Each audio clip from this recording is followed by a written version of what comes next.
Welcome back, everybody, to the IM GM Speed Chess Championship. Grandmaster Robert Hess alongside me today, as per usual, my partner, Grandmaster Amon Hamilton.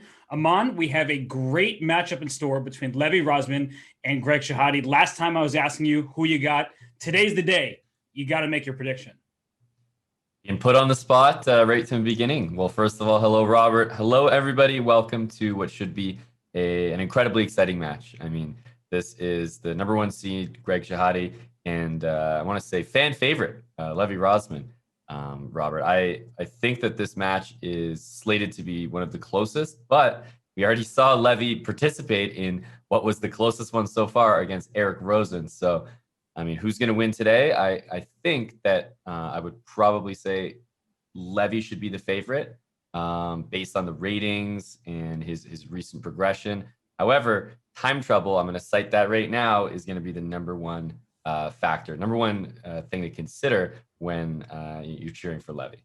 Well, speaking of time, let's remind everybody of the format of this event, because we start off with a time control of 5 minute plus 1 second increments, 75 minutes of that. We then go on to the 3 + 1, 45 minutes in that time control. And finally, last but not least, we get 25 minutes of bullet chess at the time control of 1 minute plus 1 second increment. Of course, there can only be one winner of not just this match, but the event as a whole. We know that there is Roberto Molina awaiting the victor of this match in the finals. Who's it going to be? Greg Shahade, Levy Rozman, Greg being the top seed, Levy being Amon's choice to move on based on his recent progression, his rating gains, and Greg's going to say, not so fast, my friend. We always know that Greg's up for a good time. He's up for some friendly barbs. It's a rivalry no matter whom he's facing, and we do have the players on camera. Looks like Greg, he's getting his pregame warm-up going on. Look at him. He's got some swag. He's got the cap on. What do you think, Amon? Are we going to see 4 different outfits from Greg today, or just this one? I think we might see the hat just slowly rotate all the way around his head by the end of the match. Yeah, that's probably a good guess. And it's already off. And a bit of a different webcam there on the right-hand side is a little bit more conservative and controlled, as we see maybe not just a pregame ritual, but some actual stretches. Maybe he's going to turn into some jumping jacks. Maybe he might get a whole workout in before this match starts. Well, we know Greg loves his CrossFit, so maybe he'll do some exercises with that in mind. And it's going to be a very tough match for the two of them because, as you've pointed out, and as we've stated, Levy has gained quite a bit of rating in recent weeks. And Greg is the number one seed, and he's the number one seed for a reason. He historically has had the higher ratings on Chess.com. He's a long-time speed chess player. He's well-known. He does a lot for U.S. chess in particular. He's also quite adept, as is his sister, at poker. So it's going to be an interesting matchup, and, well, we're off. Yeah, this is the 5-minute portion just getting underway, and we see a Caro-Kann already. One thing about Greg going into these matches is I never feel like he thinks he is the underdog. You know, even if the ratings might suggest otherwise, Greg is just one of those players that's so traditionally consistent. He's got that type of style that, you know, if he's ever going to lose a match, I feel like it's not going to be a blowout either.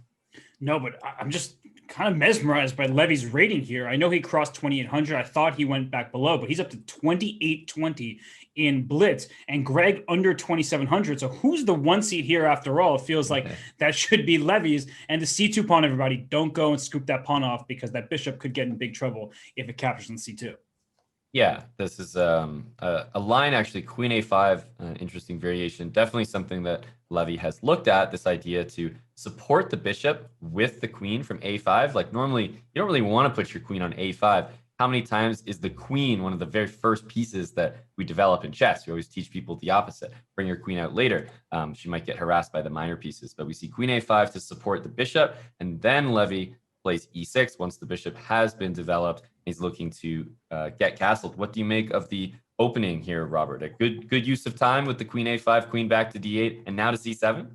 I feel like Greg thinks he's playing John Bartholomew. This looks like a Scandinavian, and we know Greg's trash talk against #Team Scandi. I think this looks great for white. Black is extremely solid thanks to this B7, C6, F7, E6. These two little pawn chains there, they blockade the bishop on C4. No great diagonals to work with, but white has way more space in this position and an easy plan, so I would certainly take Greg's position in the early going. Yeah, the thing about these positions when you're playing with white is you often feel early on like you have a great position, you're way ahead in development. I mean, white has moved every single piece. Castle got both rooks in the middle, and his opponent's just going to catch up. That's how these like kind of closed positions work. Is that Levy is going to have a lot of room to improve his pieces over the next couple of moves. We see knight d7. We might see h6 at some point. You know, rook e8, and eventually it looks like the move c5. Although I wouldn't do it right away. Is going to be one of the ideas to break things open. And Levy trying to trade off some pieces when you have less space. You want fewer pieces. That's often the case. And this move h3 by Greg, maybe a bit too slow. I didn't really love that move, but bishop f4, he trades pieces. Maybe he'll play c3. He does do just that, solidifying the center. I still like white's control over the position. However, black can now play rook to d8 because there's no bishop on g5.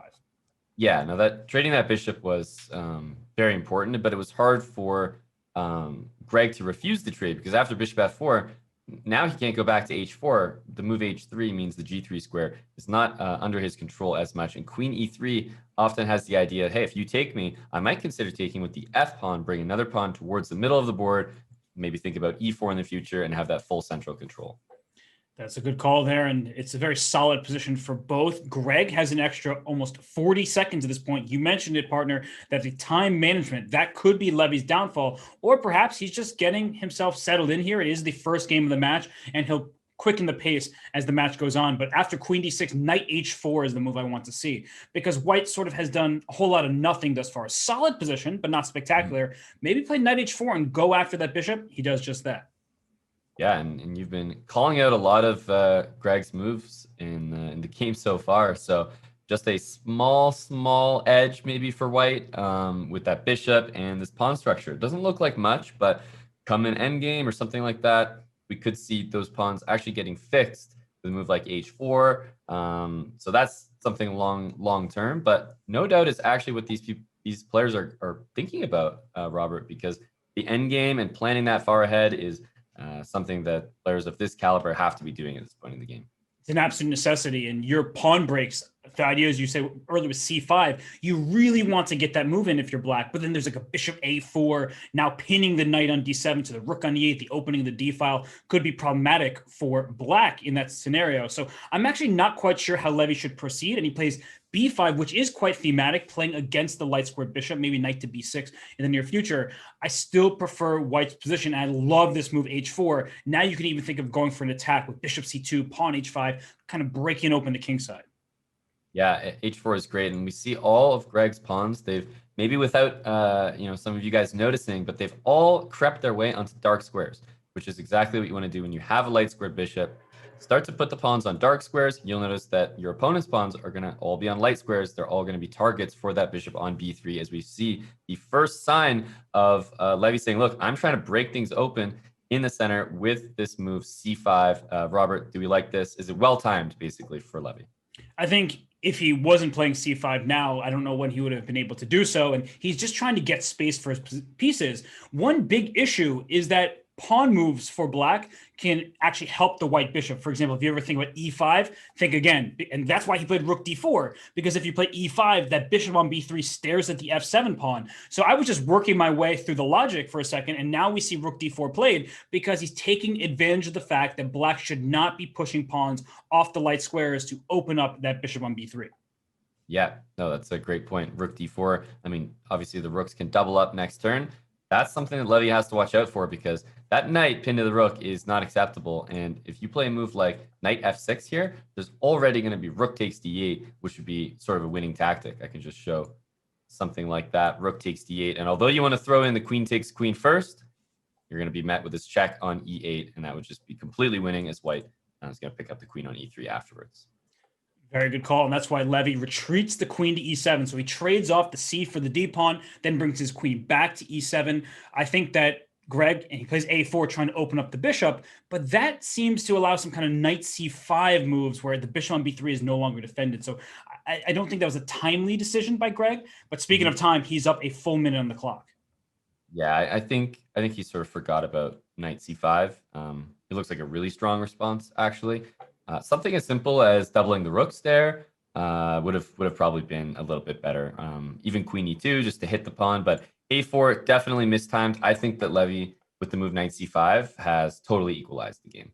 A very good move, and just finding the difference from the position. The pawn a2 was protecting the bishop. Now the bishop not left protected, and that's why knight c5, you can then take this pawn a4. But that's not the end of the story, right? If you go ahead and try to take on a4, when or if white recaptures there safely, that a7 pawn can be a weakness to put pressure on. But black should be doing okay here.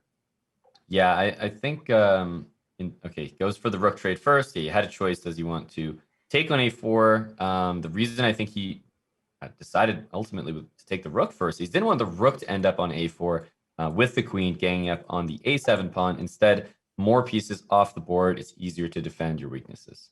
And now here's a big moment. And this allows queen to b4, which can say white's keeping that bishop because that knight is pinned on c5. I don't think it's that big of a deal from an evaluation point of view, but it just changes the trajectory of the game if white is able to keep the minor piece dynamic that you currently see on the board. Yeah, rook d8, queen b4. Black would have to maybe king f8 or maybe queen c7. And it looks like there is going to be a knight d3 move if he wants to make sure to trade bishop for bishop for knight. So I think queen c7 with knight d3 coming after bishop c2, if he wants to say, look, get these pieces off the board, start this first game off properly in what looks like it should be headed towards a draw right now. Yeah, it looks pretty level. I still see the extra time for white. I think that black's pawn on a7 is quite a vulnerable pawn, relatively speaking, but it still is level. I like the way that Levy's been speeding up because he's playing much more quickly after the opening stage. And right now, the time is evening up. The position seems to be evening up as well. I think he has very good chances in this game to just neutralize anything that white thinks that he's going for. 100%. Queen back to a3 guards the b2 pawn. And at this point, queen a5 looks like a move I would consider. I wonder how he's planning to meet queen a5, actually. I guess you have to, by default, play rook d4, which looks really strange, but saying, hey, please do take my bishop. Have fun with that one, because then the rook takes on a4 and then a7 falls. So I think rook d4 is the only choice. You can move the bishop away, but I don't like ruining my own pawn structure. So, of course, Greg brings the rook up a second time in this game. Yeah, he's used that d4 square before. There is maybe a rook to b4 move that could also be played next. Bishop can move, but really what you don't want to do is white. You don't want to move your bishop and maybe have to trade queens on a3. It's going to disconnect the pawns. All of a sudden, the c pawn is sort of going to be isolated weak, and the black king reaches the center a little bit quicker than white's king looks like. It's very comfortable on e7. So as soon as those queens trade, look for black to play king f8, king e7. But how important is the time going to be in this endgame? I think it affected his decision to play knight takes a4. Yeah, now he needs to play queen e5 or something. Get that queen in with a bunch of checks because he's 10 seconds. Just give up the a7 pawn. You can't defend it. It's under attack 2 times. So there he goes, queen d8. And now if Greg takes on a7, there will be queen d1 check and probably just a perpetual because the king on g1 doesn't have true shelter. Yeah, if you ever move the king away from the f2 pawn, it looks like there's always going to be, like a queen d2 move just to hit the f2 pawn and the b2 pawn. So I hear you. I think it is going to be king g2, king g1, back and forth. I think it's a necessity for both sides at this point. And let me think he's 3.4 seconds left. He's scaring me on the clock here, but he is just going to bring his queen back, d1, d5, on that yo-yo string. Nothing to really think about. No, I think he's just had to make the decision like, hey, do I actually have more here? Maybe he was thinking about rook d8, trying to get the rook involved as well. But with 3.3 seconds, you know what? I think in game one, we don't need to be taking those type of risks. Save that one for, match point. And Greg could lose the game if he was king h2. He has 2 legal moves. And king h2 loses, I believe, after queen f3 and rook d8, as you were saying. So he is agreeing for the draw at this point. And Levy did not pre-move that, which is very smart in the event that Greg was trying to trick him and play king h2. So good mouse skills, good blitz and bullet acumen. And he played king h2. What is he doing? He's going to lose the game. He just walked into a loss. Rook d8. Oh my God. Rook d8, it's over. And then rook d1, rook h1 mate. And you know what? Levy like baited him in basically because it's Levy having such little time, and that's the game over. Rook d2. It's Levy having no time, Robert, that baited him into saying, "Look, I am up a minute in this game. I can flag this guy," and he walks right into checkmate in 3, basically. That is, I would say, quite inexcusable for a player as experienced as Greg Shahade. There was no need to do that. It was game 1, and it's still only one game done with, but that can change the entire nature of the match, where now you're playing catch up after a game and you feel unsettled by your decision making. So Greg needs to right the ship here. That doesn't mean he has to win this game, of course. Even if he loses, he still has good opportunities in the match. But Aman, that just feels off. Yeah, it definitely does. It's, as you mentioned, it's not something we're used to a player of his caliber missing, but it's also not something that's really in his style. Like, I've known Greg to be usually very okay with taking a draw here and there, just moving on to the next game, not really trying to over push in situations like that. But, you know, this is an important match. The winner goes to the finals in this tournament, Robert. And I think he felt like, look, game one, the clock is a piece. That's what we say in blitz chess. And if you're going to be down a minute on the clock, Greg is just thinking to himself, as any good chess player would, look, I got to punish that somehow. I want more than a draw here, and he simply overpressed. He asked for too much, and with 3 seconds left on the clock, Levy very impressively just finds all the moves and easily comes away with that win. And people always ask, when do I pre-move? How do I pre-move? Levy did a great job of not pre-moving there, because had he been pre-moving, he actually would have lost that game. So Greg tried to be tricky. It failed him. In this game, game two, we saw in the opening, while we were speaking and not really paying attention so much, but I'm looking at the notation. Greg early on went bishop c5, and then his next move was bishop from c5 back to e7. So that evidences to me that he's been preparing. He is looking at Levy's openings, knows that he would go for this Vienna type of position, and so he was fully able to retreat the bishop without thinking twice about it. And speaking of time advantages, once again, Greg is up a minute on the clock. Yeah, and I mentioned at the beginning because I think that that's just always something that's going to be in Levy's matches. It's not something you can tell him like, hey man, just play a little faster, you know. Let's just not have all that time trouble, because that's just the way he plays. You know, live by the sword, die by the sword.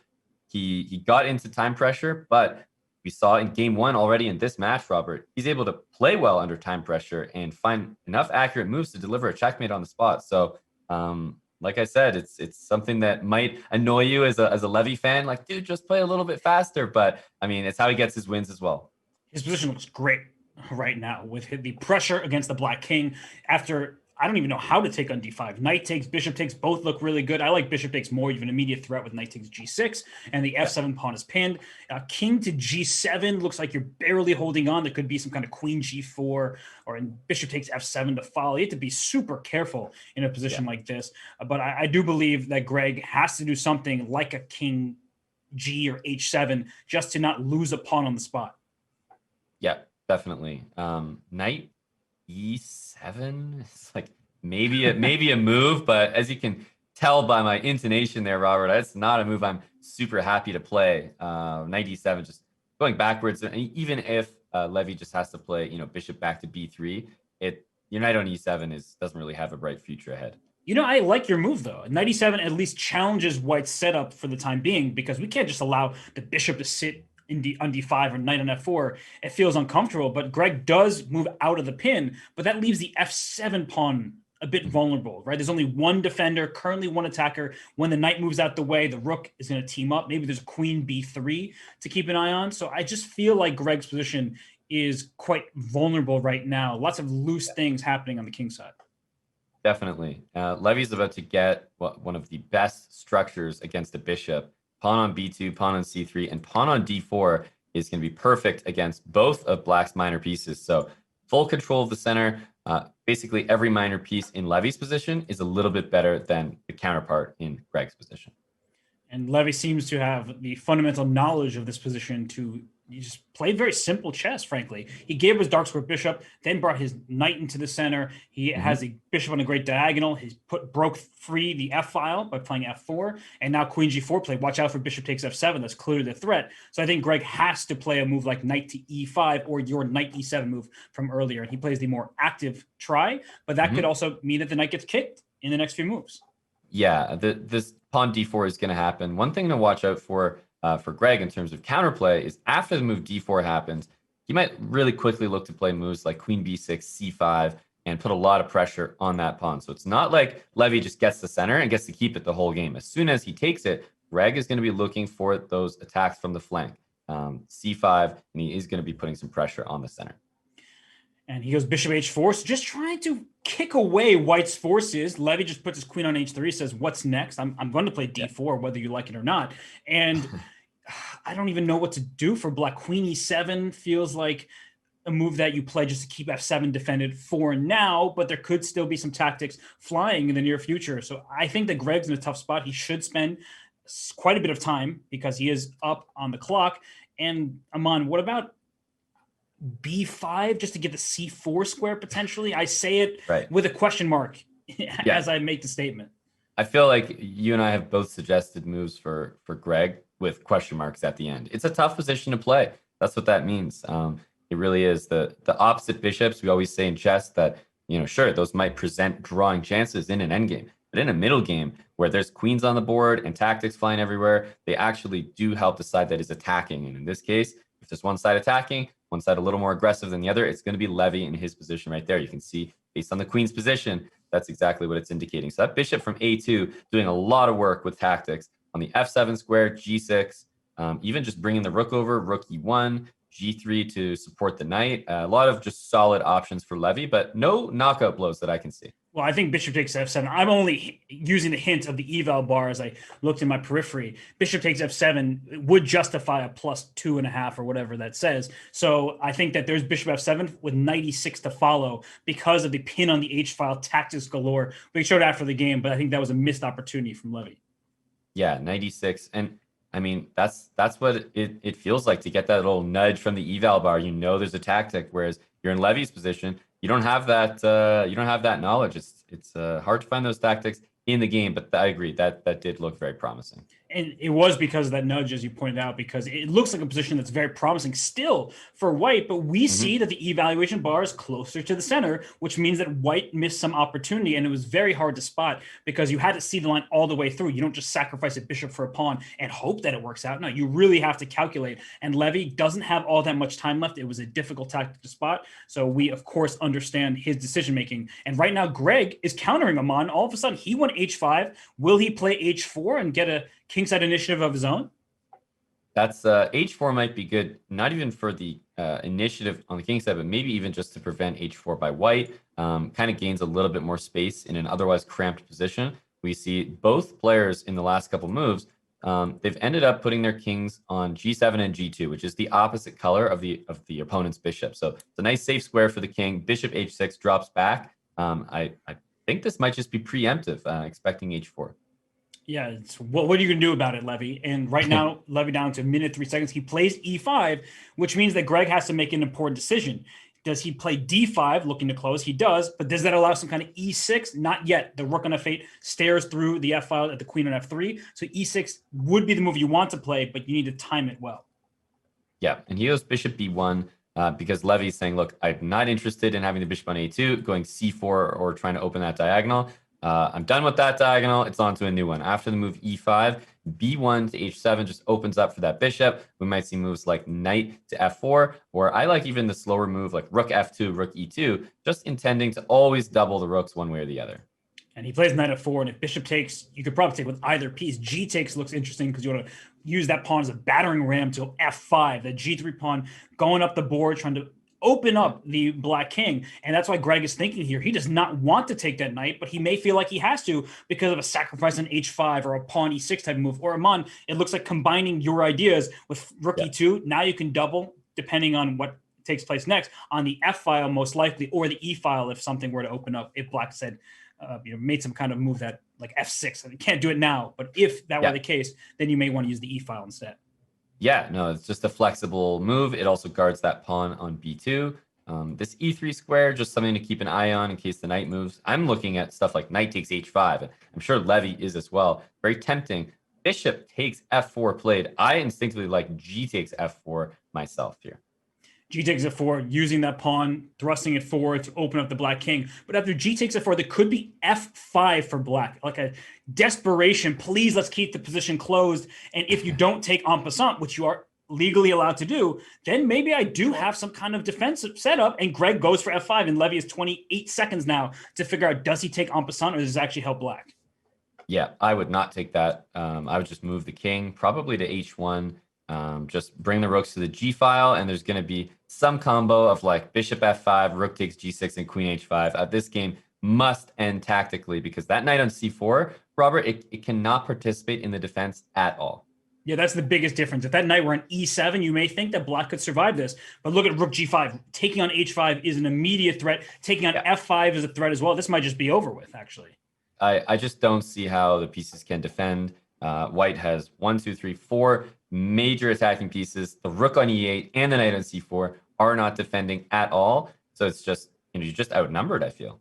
And that's a great move. Keeping f5, keeping everything defended. And I don't see a knockout. You have 10 seconds for Levy. You got to move. But then you get a kind of impatient, saying, rook takes h5. I got to do something. No, he plays rook to g2. Look at that move. That is calm. Mm-hmm. Yep, it's covering d2. And I don't like this king h6. It's covering d2, and it's covering the pawn on b2 there. And yeah, Greg brings his king up. That looks like you're only walking into harm's way. He's okay. Queen h4 is what I want to play, but I still don't see the checkmate. Yeah, it's true. Doesn't appear like there's a checkmate on the spot at all. Knight e3. Look at this knight coming to the rescue.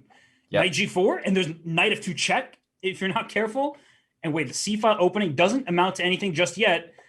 2 seconds, you got to move, Greg. Okay, a6. They both need to move quicker than they think.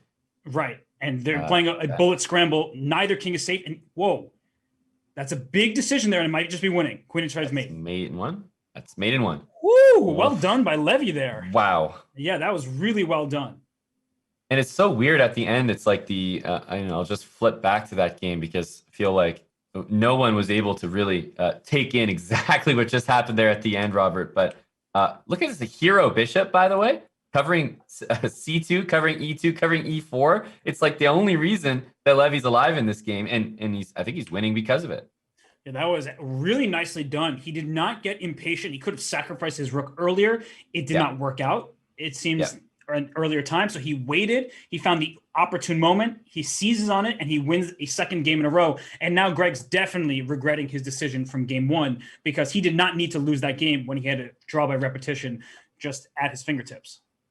100%, 100%. This is starting to slip away in the early stages. Nothing to be too concerned about, in my opinion, but something to at least have to consider how Greg might be feeling. These 2 early losses, I don't think he's ever started a match this way, Robert. No, and I think what Greg needs to do is start spending 2 minutes in the opening to get Levy out of his comfort zone. Levy is the one who's always down on the clock. So maybe Greg needs to say, hey, I'll have what he's having and do that. But right now he's trying to break open the center. This reminds me of some games we saw between Eric Rosen and Levy in the quarterfinal matchup. And there's pressure on that d5 pawn, which is uncomfortable for black, especially because you haven't castled. So there could be some opening of squares and diagonals that you have to look out for. Yeah, and I thought that at least when we watched these games with Eric Rosen, we eventually sort of concluded that the knight on e4, the plan involving knight e4, supporting it with f5, was the good plan. So doubtlessly, Levy spent some time looking at this for the last match and for this match, knowing that Greg could easily go right back into this. This is, again, transposition from the Caro-Kann, so an opening that these guys both probably knew was going to be on the table for this match. That's right, and I'm looking at this position. I once again like with the position Greg has here, but Levy has studied this very deeply. So, if you're sitting here and looking, it looks like there's better development for white. Your castle, there's pressure on d5, but Levy has played this time and time again. Clearly, he knows what he's doing. Although I must say, I really do like white's position. Yeah, I mean, he must know what he's doing, but he's down 2 minutes on the clock, Robert. So maybe that's just Levy things, or he's trying to remember a line, but. What I'm looking at here is something I'd have to agree with you on.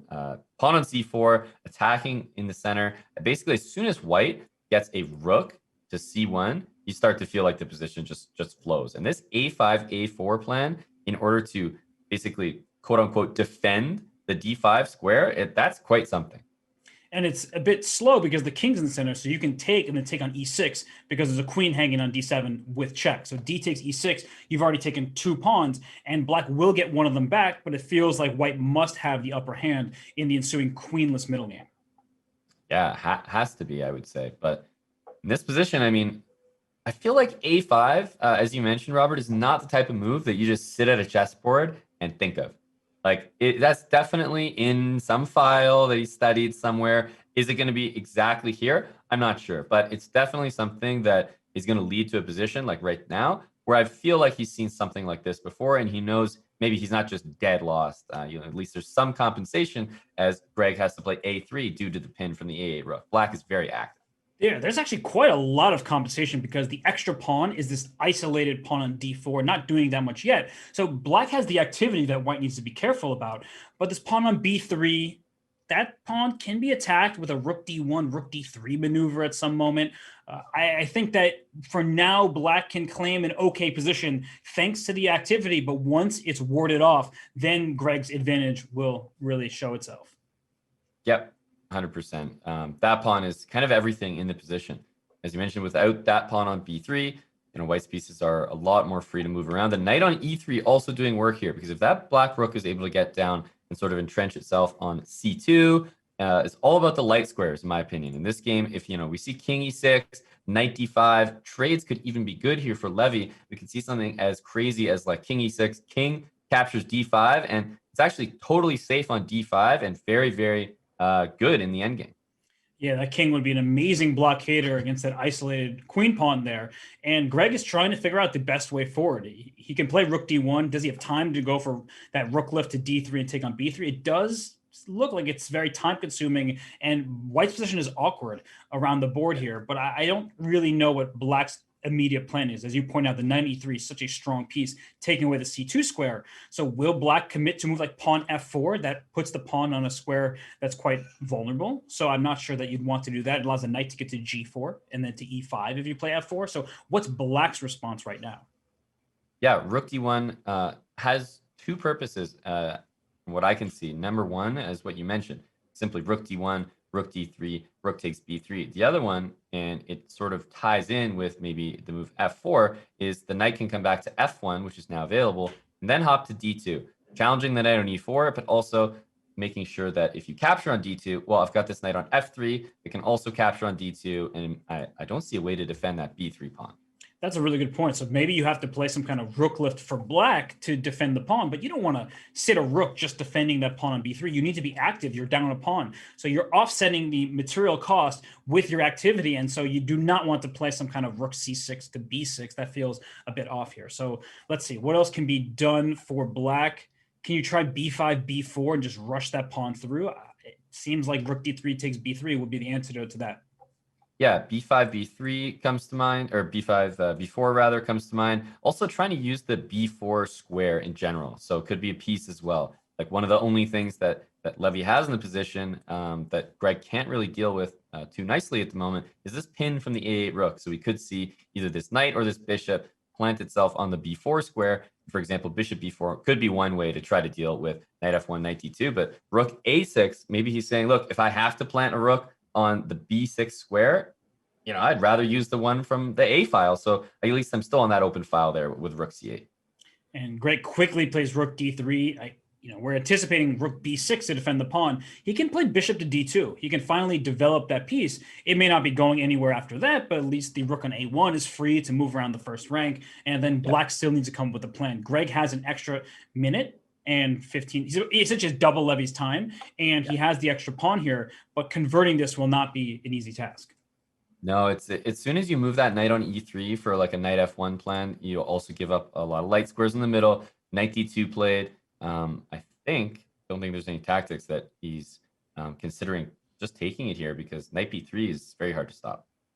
It's funny. I was like, oh, I'd rather you take me on e4, and then I forgot the b3 pawn was under attack a second time by that move. So yeah, you sort of had to take on d2. Now the bishop would like to come to the c3 square, where it blocks the c file, protects b2.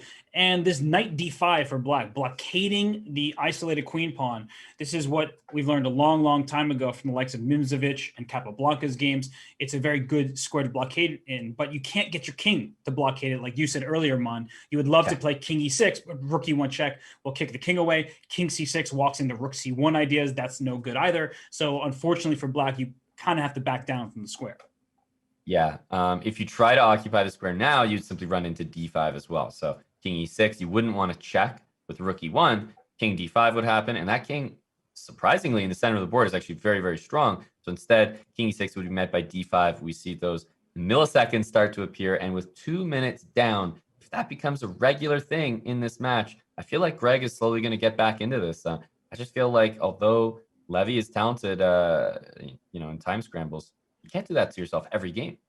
No, you certainly cannot. And here after rook b5, trying to bring that rook on the 5th rank, I was thinking about a4, a5, and trying to use the a file to open that up with the pawn and then use the rook there. But there's that rook blockading on d5, and now b5, but b4 can't really be played too easily. Amon, what I'm wondering is, can I get to that b3 pawn? I don't want to move my bishop because your rook lands on c2, but at what point can I just say, to heck with the c2 square, I'm winning your pawn? Yeah, I think it could be sometime pretty soon. White has to make a decision because if you bring the king too far towards the queen side, there's also the move rook g5, which is really annoying. Hitting that g2 pawn, it's not easy to defend. So instead, he's saying, look, my queen side is where I have the extra pawn here if you're Greg, but it's all locked up. And now I'm just going to use my rook and go harass all your pawns. Well, what he's really going to use is extra time. 2 seconds left for Levy here, and he's barely holding on to the g7 pawn. I think h4 followed by h5. But then you go rook back to g5. I'm just trying to win your pawn on g7. It feels like there must be a way at this point. I'm not quite seeing it, though. H4, rook g6, d5 might also hit the pawn pretty nicely. Yeah, that looks good. d5 check opens up the bishop. Then you can bring your rook back over to g8 if you need to, or to a7, depending on where the black king goes. But 2.2 seconds left, not going to cut it when it's a very complicated position and Greg is up a pawn. Yeah, I think d5 here, like rook takes rook a6 is already, if you see a trick like that and your opponent has 2 seconds, you almost just play the move immediately. It's really hard to process tactics like that very quickly. So yeah, he's going to have to move the king, and he plays rook takes c5. I think, isn't rook a6 just very good here? There could be some kind of like rook takes c3 idea, but it doesn't work. But you know what I'm saying? Like to free the B pawn to go queen, but it's not in time. Every capture happens with check. Right. Yeah. No, that looked like it was going to be decisive. So we've seen exactly what I predicted was going to be the case. We've seen a lot of time pressure, and we've seen that time pressure pay off for both sides, because it's actually been the time pressure in early on in game 1, which caused Greg to go a little bit crazy and think that he could win that game. Levy stayed right with it, converted, and punished him for that. And then, well, we see the time pressure here costing Levy a game already. So now it's 2-1, and Greg is crawling back in the match. I would say by the chess, it's been completely even, and it's a split-second decision that has made the deficit what it is. 2-1 in Levy's favor. That first game, Greg could have taken the draw. He decided to play on. Levy very smartly had his bullet skills, his mouse speed. He was there for it. He was able to convert that game after Greg said, no draw for you. He said, well, why thank you? And after this, we have a 2-1 lead for Levy Rozman. We'll be back shortly for more from the IM GM Speeches Championship, brought to you by Chess.com. So far, it's a 2-1 lead for Levy Rozman over Greg Shahade. Amon, Levy was your pick, your prediction before the match. Still feeling good about that one after the first 3 games? Well, I guess the answer has to be yes. I mean, obviously, early lead is good stuff, especially because Levy is in these blitz matches. Sometimes the time pressure that he gets into becomes more apparent. There's simply more time on the clock, so you'll get these crazy time disadvantages like 1 minute, 2 minutes. Whereas when the bullet starts, Levy somehow just grounds himself, and he usually plays a lot faster. So I feel like if the shaky portions, are usually in the blitz, then things are sort of looking better from here. And the players have talked about this, where they're not used to playing this 5-minute time control. It's like, seems like you have all the time in the world because they're used to playing 3-minute or bullet chess. And you get into these comfort zones where you just mismanage your clock because you believe you have more time. You just get this feeling. But right now we're in game 4. Levy with the white pieces goes for e4 again. And Greg says, no Vienna for you. Let's play the Sicilian. So Greg did not like what he achieved in game 2. We didn't like it either. So I think it's a smart decision to switch it up. I don't blame him. And a veteran like Greg in these match formats, he's played so many of them and he's so good at them. He knows that one of the most important skills to have as a competitor and a player in these type of events is to be able to adapt on the fly. You can't be the guy who only has one opening and you get a bad position, and what are you going to do? Play the same opening again and just hope to improve it? Well, your opponent's probably done some research as well. It doesn't just work like that. So the fact that he's able to switch up his openings after one bad game, he might even go back after he gets another break and maybe more time to look, he might go back to those Vienna positions. But I think he's happy to switch it up, and he's showing that versatility already. And it can be risky to do things like this against certain opponents, but against Levy and the way Levy spends his time, I think it could pay off for him. We'll see. Right now, the queen's on c5. You typically don't like your queen being out in the open like this because knight d5, and there's threats to get to the c7 square, forking the king on e8 and the rook on a8. I'm just not sure if knight d5 works at this moment. The b2 pawn is hanging. Maybe you just move your knight out to a6 at some point. I don't know the intricacies of this line. Yeah, this line is obviously Greg is taking a little bit of a hit here in terms of, and there's that knight d5 move. He's taking a bit of a hit in terms of how accurate the opening is. It's not top tier, but he's doing so on purpose. He wants to get an offbeat position against Levy. He wants to change it up from last time. So he's kind of taking a hit here on the evaluation. As you can see, the evaluation bar creeping up early on to have an advantage like 1.5. Robert is already looking great for Levy. I think he can choose to maybe use a lot of time here and try to punch home a very significant advantage, or you can just develop, just get the pieces out and try to get castled. I can see the eval bar off the side of the screen here. I think it's misleading because there's probably one way where you actually have an advantage that large, where most moves, which normal looking moves, black is able to develop and get rid of that edge. So bishop b5, the point being the c7 square would be a fork if you take that bishop, but after bishop b5, it's queen b7. And then it's like, well, okay, I have all my pieces on these really cool looking squares. Where to next? And how do I actually sort of win material or do something concrete rather than just good looking moves? Yeah, and bishop b5, queen b7. It's this hilarious position where the only two things Greg has accomplished is fianchettoing his bishop on g7 and fianchettoing his queen on b7. Not good. We don't advise that for all of our viewers out there. But right now, speaking of fianchetto, Greg can just play bishop b7 because the queen will have the c8 square to retreat to. He can also think about bishop a6. You want to see that if you are Levy because you haven't developed your light square bishop yet. So perhaps you can just trade all at once. Or even consider a move like c4. That looks interesting to avoid the trade and claim more space.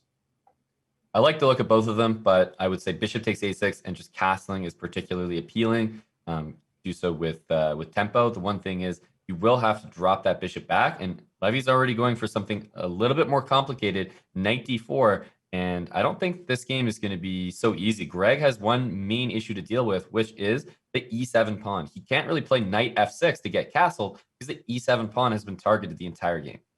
That's right. And he is going to try and play knight to c6 at some point soon once he trades the light square bishops off. If you take on a6, then the knight takes on a6, which hits the bishop on b4. So Greg is sort of developing with a tempo here and there to try to neutralize White's lead in development. And because that's knights on d5 and d4, things are hanging. The e4 pawn behind the knight on d5. The knight on d4 is a bit loose with that bishop on g7 staring there. So he plays bishop b5.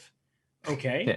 It's kind of funny. I was actually going to suggest this move, but I thought, no, this is just too weird. Almost looks like a mouse slip or something for bishop takes a6. But I mean, the idea is there. Basically, he doesn't want to help Greg develop with knight takes a6. So he says, look, I need to castle, so I got to move this bishop. How about I go to b5? You can't, or you don't want to take me, bringing the knight there with the c7 fork that you mentioned earlier. And if you remove the defender of b5, bishop takes d4, suddenly there's queen takes d4, and the rook on h8 is kind of wishing he had some protection. I think we should show this one on the analysis board, because another problem is after bishop takes b5, knight takes b5, knight a6, it looks like you cover the c7 square. Then there's bishop takes e7, because that knight on b5 also wants to go to the d6 square, which is check, forking the king and the queen, and it would have been checkmate if you didn't take that bishop. Yep. No, there's a lot of tactics here, and the other one being bishop takes d4, queen d4, hitting the rook there, so there's not a lot of time to play bishop takes b5. So yeah, this bishop b5 looks like a move the engine doesn't really appreciate, but I thought it was quite creative. And we went through it. Greg also was dissecting the position, trying to figure out what he could do. He plays knight f6, and guess what? That e4 pawn not being defended is quite a big deal here, because if your knight takes on e7, perhaps there's just queen takes e4 with check, and black is right in this thing where it's just an awkward-looking set of moves for white. What is this configuration, by the way? With two knights on d4, d5, two bishops, b4 and b5. I've never seen something like this before, and I don't know what it's called.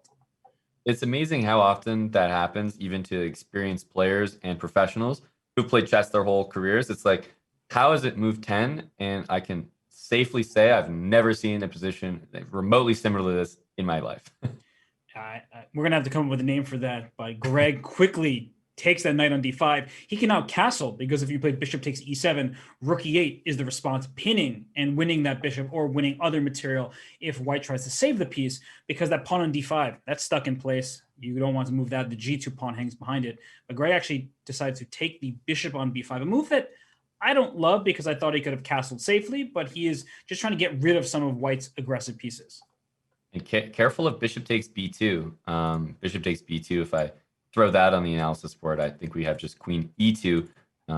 Hitting the bishop, hitting checkmate. There's also knight d6, winning the queen. So a lot of fun moves can still happen here. So basically, that's why we saw both guys get castled immediately, Robert. They were like, man, enough of these tactics and calculations. If we're just castle, everything's going to be okay. Agree? Agree. And they both get castled. And Levy just is neglecting this pawn on b2, or maybe he's saying he's offering it. Please take that thing. Greg does. Right.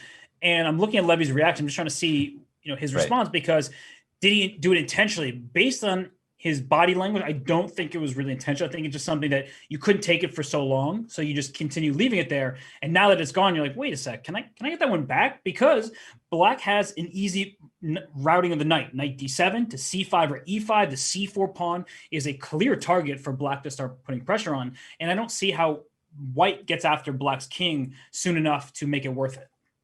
You never know the value of something until it's gone, Robert. The pawn on b2, how badly would he like to just play pawn to b3 right now, guarding c4? I mean, this just looks good for Greg. There's going to be easy moves to play. Rook c8, hitting the c4 pawn. It can't be defended easily. a6, hitting the knight on b5. That guy's going to have to retreat. The knight to d7 indicates knight e5, knight c5. So I'm just seeing a position with a lot of easy moves for Greg to play. The only thing that I'm concerned about, or I would be careful of in his shoes, is if you play that knight into, let's say, c5 or the wrong square, there might be a knight takes d6 trick with a loose bishop.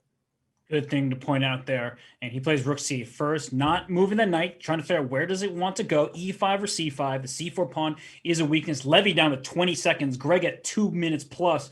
Another situation where Levy being down on the clock is not doing him any favors, but Greg playing well, to his credit. Yeah, this is... I wish I could announce that as a big surprise. Like, oh my goodness, Levy's at 20 seconds and Greg has 2 minutes. But it's actually more like, simply the daily news. This has happened before. It's going to happen again in this match. We've seen it benefit Levy and benefit Greg in the match so far. We'll see what happens in this one. Okay, well, he kicks the knight back. Now I'm looking at knight e5 to go knight d3 or win the c4 pawn. Both look quite appealing. And it takes away the c6 square from the knight that just went to d4. So you're doing everything at once. And knight d3 is such a big threat, forks 4 pieces.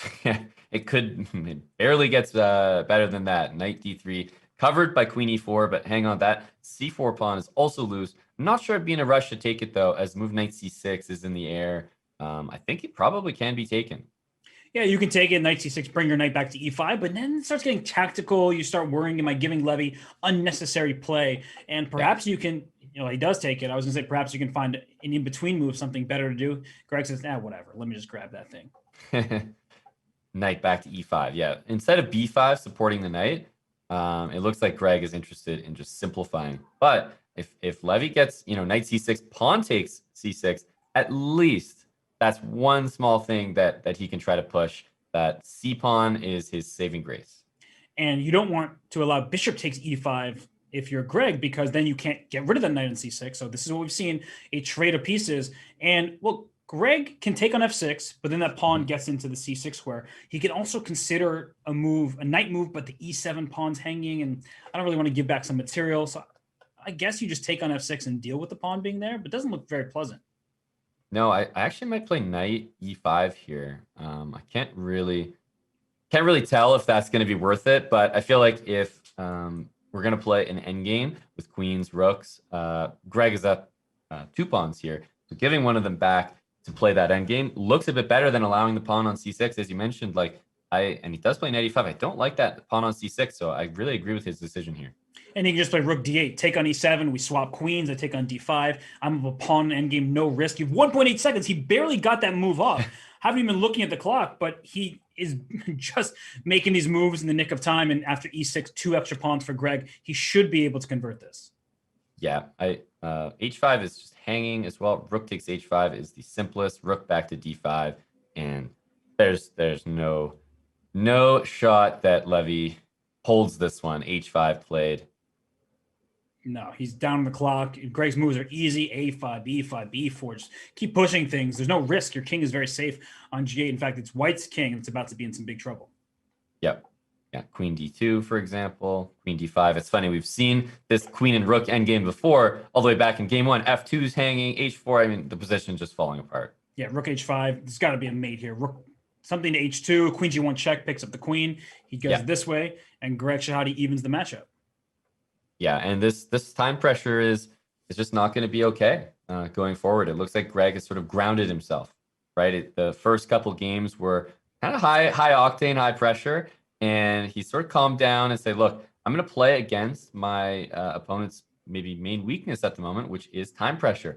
Use it against your opponent. He's identified that as a weakness, something that he can exploit. He's going to try to stay consistent, and he has been playing quickly in the opening phase of every game so far, and I think it's something he's doing very intentionally.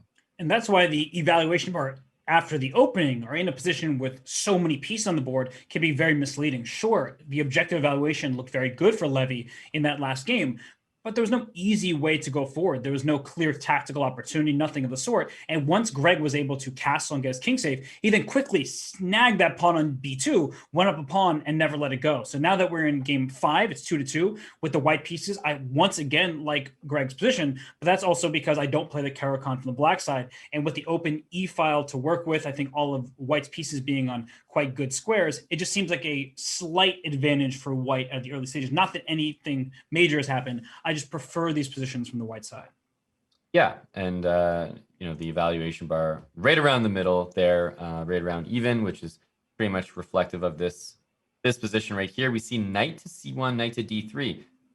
Before the move f6, you might be thinking, oh, let's go knight e5, create some pieces, control that square. But Levy has made a clear indication that his plan is to play for e5. He wants that as a long-term idea. However, before e5 happens and before it appears on the board, you have this pawn on f6, which doesn't make the bishop on g7 look great at all. So if he doesn't execute this plan with e5, as white is gathering all his forces to stop that, then he could just be weakening his pawn structure, and that's going to be the fight for the rest of this game.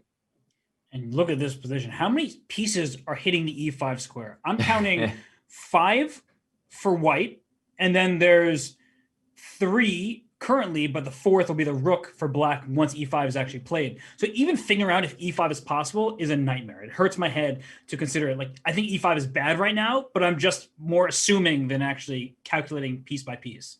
Yeah, we can't have too much math involved in chess. It's just a little too much to work on at once. So rook e2, and you know what, Robert? I think he might be trying to make it clear to you after rook a to e1 that it's definitely not possible to play e5. That would appear to be the case. So g5.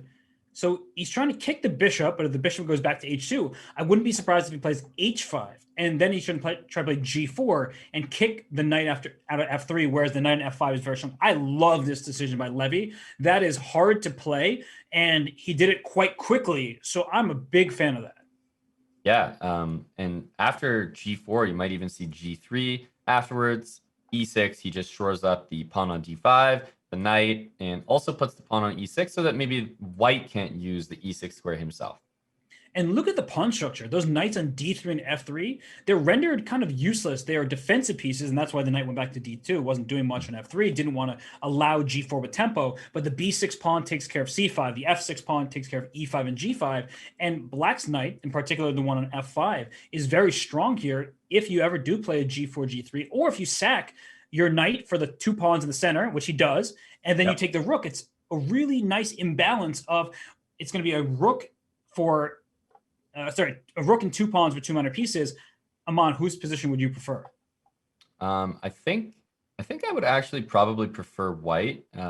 Seems a little weird, but f3, king h1, bishop g1 if necessary, because e5 is going to make the bishop on h2 look pretty bad.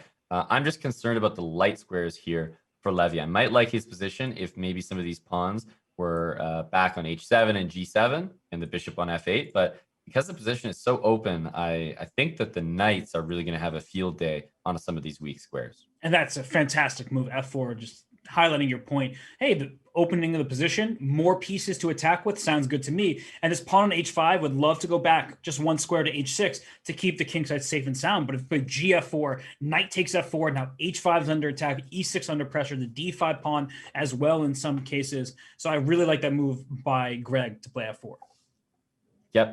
Yep, this is a really, really strong move. You highlighted all the points about it, so no need to mention anything else. But Levy, I mean, he's sort of realizing slowly but surely everything you just mentioned as well. And he's coming to terms with the fact that, well, this is not really what he wants, but how's he supposed to do anything about it? Right now, the e5 square belongs to white, and I think that's enough to say that white has a very, very clear advantage. Huge advantage at this point. I mean, just look at the squares. We were talking about how the pawns restrict the knights. That one pawn leaving the f6 square allows not just the knights, bishop e5 was possible, followed by knight to d4, bringing all your pieces into the attack. This should be sufficient. Rook f1, queen takes h5. Oh, this is no fun for black.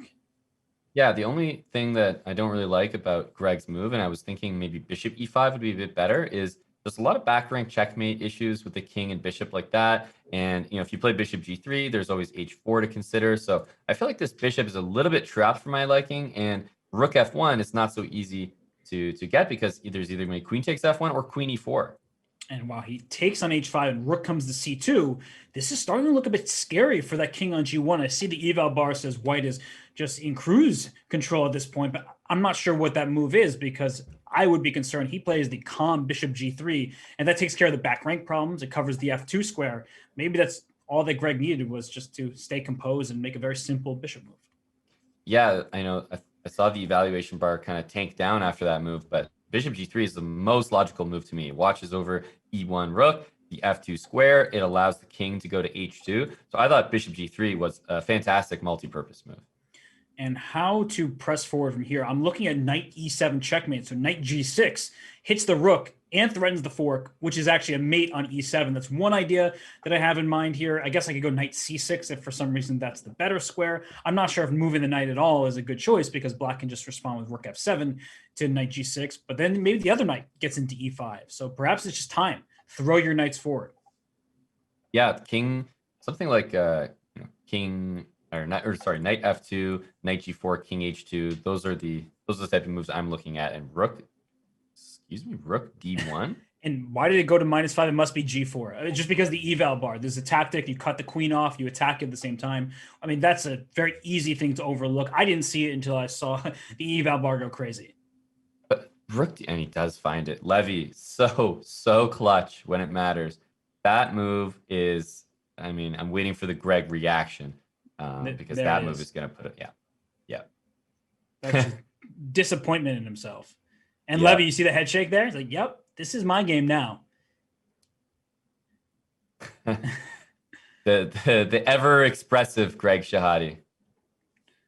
Yeah, he is not moving around too much, but this was his game. And that move, rook to d1, which you didn't like even before we talked about the move g4, it felt a bit slow, whereas he could have rerouted his pieces and gone for more of initiative. And now he's suffering the consequences. Yeah, and for people wondering why this is such a knockout move, white has to trade the queens because the queen's under attack. And instead of recapturing the queen, you're going to take, and actually I made the move, but I think it just appeared on the board. So it's there you go. You get to see a live demonstration of why it just doesn't work. And I'm trying to think of the match situation. So Levy will take a 1-game lead. There's still 21 plus minutes in this longest time control. So Greg doesn't need to resign or anything right now. Sometimes you just want to get as many games as possible. If this were the final seconds of the time control, then I think Greg would resign and get another game. But because we're still so early on here, it doesn't make a difference. Rook to f1 here is actually pretty close to a knockout blow because of rook h1, which was going to be a checkmate. So bishop h4, more or less forced. I think we might see something very close to a resignation soon. Yeah, I would probably start with rook to d2, just trying to get after the second rank. The pawn on b2 is weak. G2 can be under attack soon. And white has no counterplay. Sometimes two minor piece against two rooks, there are actually some things you can do. Here, there's clearly nothing. There's nothing to even attack if you're looking at this from Greg's perspective. Yeah. Don't know about the move bishop takes e5, to be honest, but I'm sure Levy is not too concerned. These pawns are doubled. The king cannot even be attacked, or it's not going to budge from in front of the g pawn, and black's just going to take out the vacuum cleaner and suck up all these pawns, a2, b2, and then even g2. There's just no way to defend, and the passed pawns are going to push. Right. You don't even need them, but you can take them if you want. You could play d4, d3, start pushing your pass pawns without grabbing more. But Levy kicks the knight out of the center first, and now the d pawn. I guess the d pawn can't go. You can. That's how you lose your pawns. I'm just like, there's got to be something here. This should be easy. And Levy down to 20 seconds, of course, in such a dominant position. I'm not worried about his time, but that could happen where you see down to 10 seconds and you haven't won the game yet. You get frustrated. But no, this is Levy's game. Yeah, this is over. The pawn is going to go to d3, and then d2 is sort of the last chance to stop that thing. Bishop g5 is an idea, but remember, there's still g4 hanging. And after you play d2 and white sacrifices a piece, it's going to be two rooks against one single piece. This game is definitely over. For sure. And plenty of time left for Levy. He's going to take a lead. And I wonder what the mindset for the players is like. On the scoreboard, you're happy, but based on the way that game went, both players knew that Greg was in charge before he played his rook to d1 move. So I wonder how they'll reflect on this. Levy will be happy about the score, but about the play, that's my essential question, Amon. Right. And speaking of the play, he started with knight c3, which almost it's kind of a move you need to think twice on. Greg is thinking about move one there, and he's going, wait a minute, I don't want to get tricked by some move order because after knight c3 you play d5, maybe white plays e4. I don't know. Is that going to transpose into some weird Caro-Kann all of a sudden?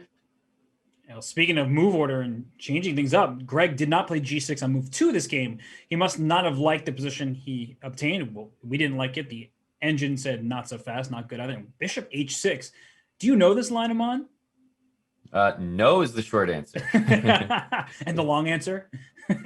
Definitely not. I have no clue. Not at all. Well, bishop h6 induced pawn to f4 and allowed Greg to develop his kingside. And I guess he will castle quite quickly. He could think about playing e5 at some moment. The bishop on d2, a bit awkward because the rook on d1 wants the length of the semi-open file. And I just don't know how to evaluate this.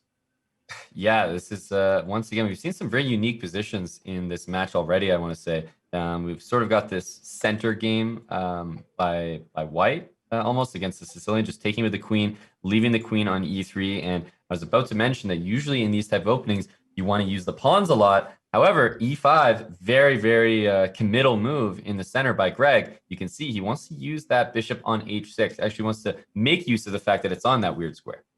So what's he going to do here? Pawn takes f4, bishop takes f4. There's a funny tactic, just like in the last game, there's queen b6 in that event. So you can distract the queen and win the bishop with check if white's not careful. That's a funny one. Right? It's like easy way to blunder. And he starts with queen to b6. So he had the same exact mindset that I was going for, but instead he plays queen b6 right away. But now white can take on b6 if he so chooses. That does open the a file. It ruins black's queenside pawn structure, but opens the rook. Or he can play, Levy can queen h4 and go for the attack, and that's what he chooses. Yeah, I think this is very in line with the opening. Queen h4. Now, bishop g7, I expect, will be the move because he can't really go bishop takes f4 because we'll lose a piece.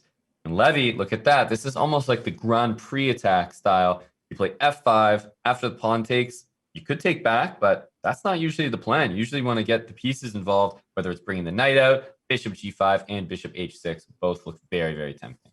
And there's some weird ways. And I was going to say d5 is one of them to deal with f5. You just want to break open the board because look at white's king side, not fully developed.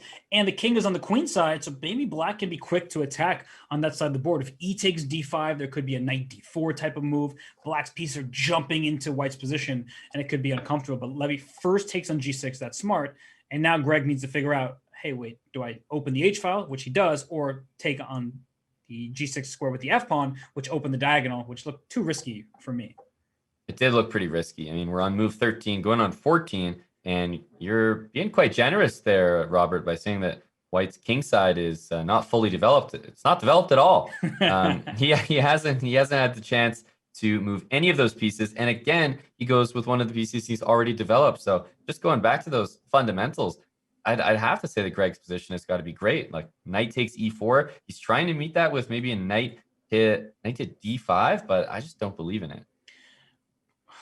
And I'm trying to think the other moves. D4 is possible, but and he plays it requires a lot of calculation. Bishop F6, D takes C3. I think we understand what Black's going for. Is to just go after White's king, trading pieces, not directly, but still in a good way for Black. And where's that knight going? Knight A4, you can even move your queen probably just to B4 or something like that to attack the knight. Yeah, knight A4 is just, not going in the same direction as all of White's previous moves.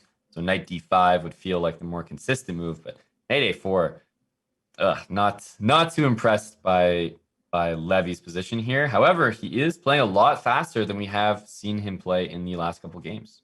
And Greg needs to be careful because we keep talking about the lack of development for White. All you need after bishop takes F6, queen takes A4 is knight F3, knight G5, and the game's over. So it's a pretty quick attack. That said, look at that queen that's going to be on A4. That means knight B4 will hit C2 with checkmating ideas. The A2 pawn will be under attack. I am not sure whose attack is going first. And if I'm seeing the evaluation bar correctly, is that zeros? Yeah, 0.00, which basically means, hey, if you're a computer, this is a dead even game. And you know what else it means? If you're a human, this is not even at all. Someone is going to get checkmated. It's saying good luck trying to figure out all the tactics here. And that usually means that there's some kind of draw by repetition somewhere. And B3 played that move. Oh gosh, that looks scary to my eyes. And knight H5, the quick response by Greg. That eval bar went from 0, did a lap over to Levy's side of the board, and after knight H5 went all the way back to the middle. So I don't even think the engine knows what's going on or what to make of this position. Are we finally going to see those pieces develop? There's bishop E2. I'm happy to see it. But knight F4, such a good response. Closing the bishop on D2's diagonal, you would like to trade the dark square bishop from G7. That G7 bishop holds together Black's king side. And not only that, if that knight is captured, that diagonal opens up. There could spell doom. And knight takes E2 check, followed by D3. Looks disastrous for Levy right now. I think Greg is just going to blast through on the queen side. Yeah, even if you don't have a tactic like that, this knight on A4 is doing nothing. I mean, this whole position is not something that Levy is going to be signing up for again. But definitely need to do that. Knight G2. Is that trap probably thinking of? Yeah. Wait a minute. Oh, but you can't play F6. The G6 falls. Yeah, it doesn't quite trap the queen, but there's a reason why he's not just playing knight takes E2 right now, and it's because of knight G2. Because even if you don't trap the queen, you sort of discoordinate White's pieces, and knight E3 is always a great square to come back to. Wait a second. Knight G2, queen G5, king H7. Threatening F6. And if the bishop moves, you have bishop H6. Let's show them the analysis board. Oh, it was just played. So we don't even need to show it. Happen. Yeah. Oh my gosh. Does king Surely H7? Has to be king H7. I guess he could also be planning like knight E7 with a similar idea. Wow. But I'll show king H7, which was your move, followed by F6, guarding that G6 pawn. That's a queen trap. I mean, how do you get out of it? Remember, you move this bishop. I can barely move it anywhere, but if you move it back, there's bishop H6 as well. And we're seeing this on the board. So king H7 was in fact just played, and that's the added bonus of putting the king on H7 is that you can get the H6 square under your control. I think that Greg is he trapping the queen? Is there any way to even save the queen? That's the most important question right now. Bishop H5. Wow, that's creative. And actually, if you take it, that black king now could get in some trouble. The knight on G2 is a little awkward. But yeah, like take, knight F3 maybe. Has to be good for black. Not just good, it has to be fantastic for black. Yeah, there's no way. There's no way.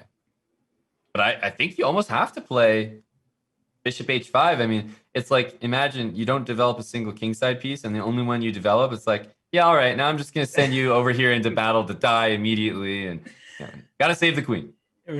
Long live the queen, but unfortunately, you're giving up your other stuff. And then even your idea from earlier with some kind of maybe like knight d8 to e6. Can I just leave your bishop there?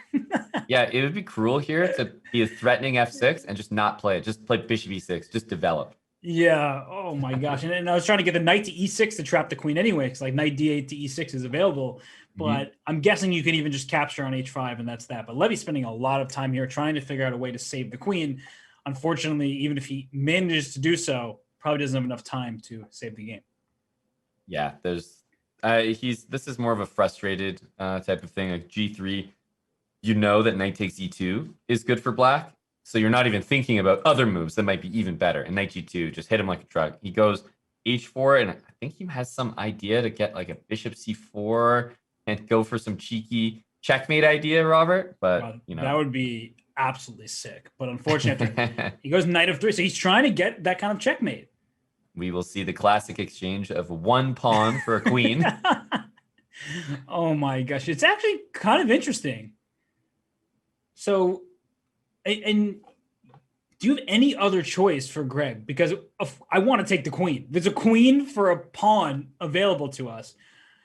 And I think we're thinking you have to avoid psyching yourself out. I'm pretty positive you can just take the queen and move your king back, but it does look a bit scary with that bishop c4 check.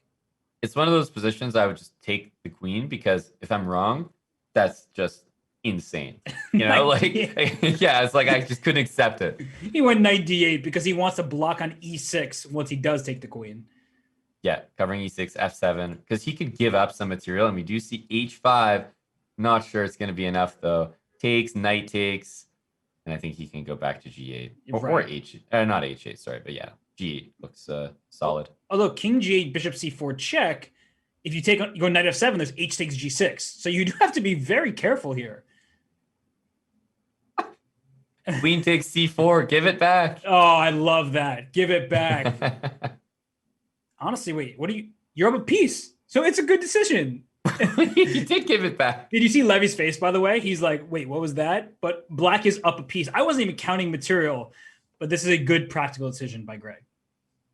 I wasn't looking at the material at all, but Greg was smart enough to just check and say, wait, do I even have to bother? And how frustrating is that when you're Levy? You find this beautiful sequence to get your queen back, and the guy's just like, yeah, no problem. I'm up a piece. Yeah, that doesn't. It shows that your position was not very good before that. And all right, the knight comes to d4. 97's mate. 97's checkmate, and he is 1.9 seconds. So don't play knight e2 and take the rook on g1. You get mated. Exactly.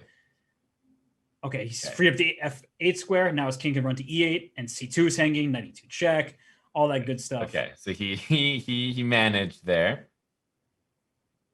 How many rooks are under attack? What?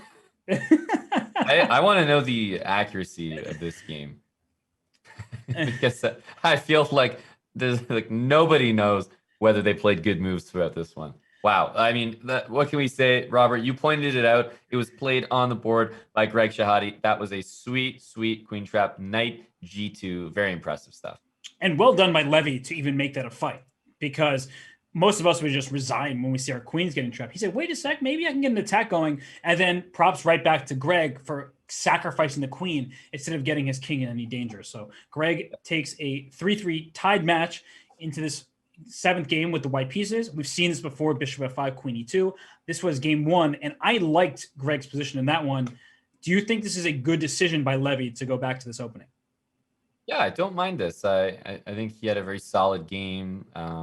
I think that he spent too much time because it was such a solid position.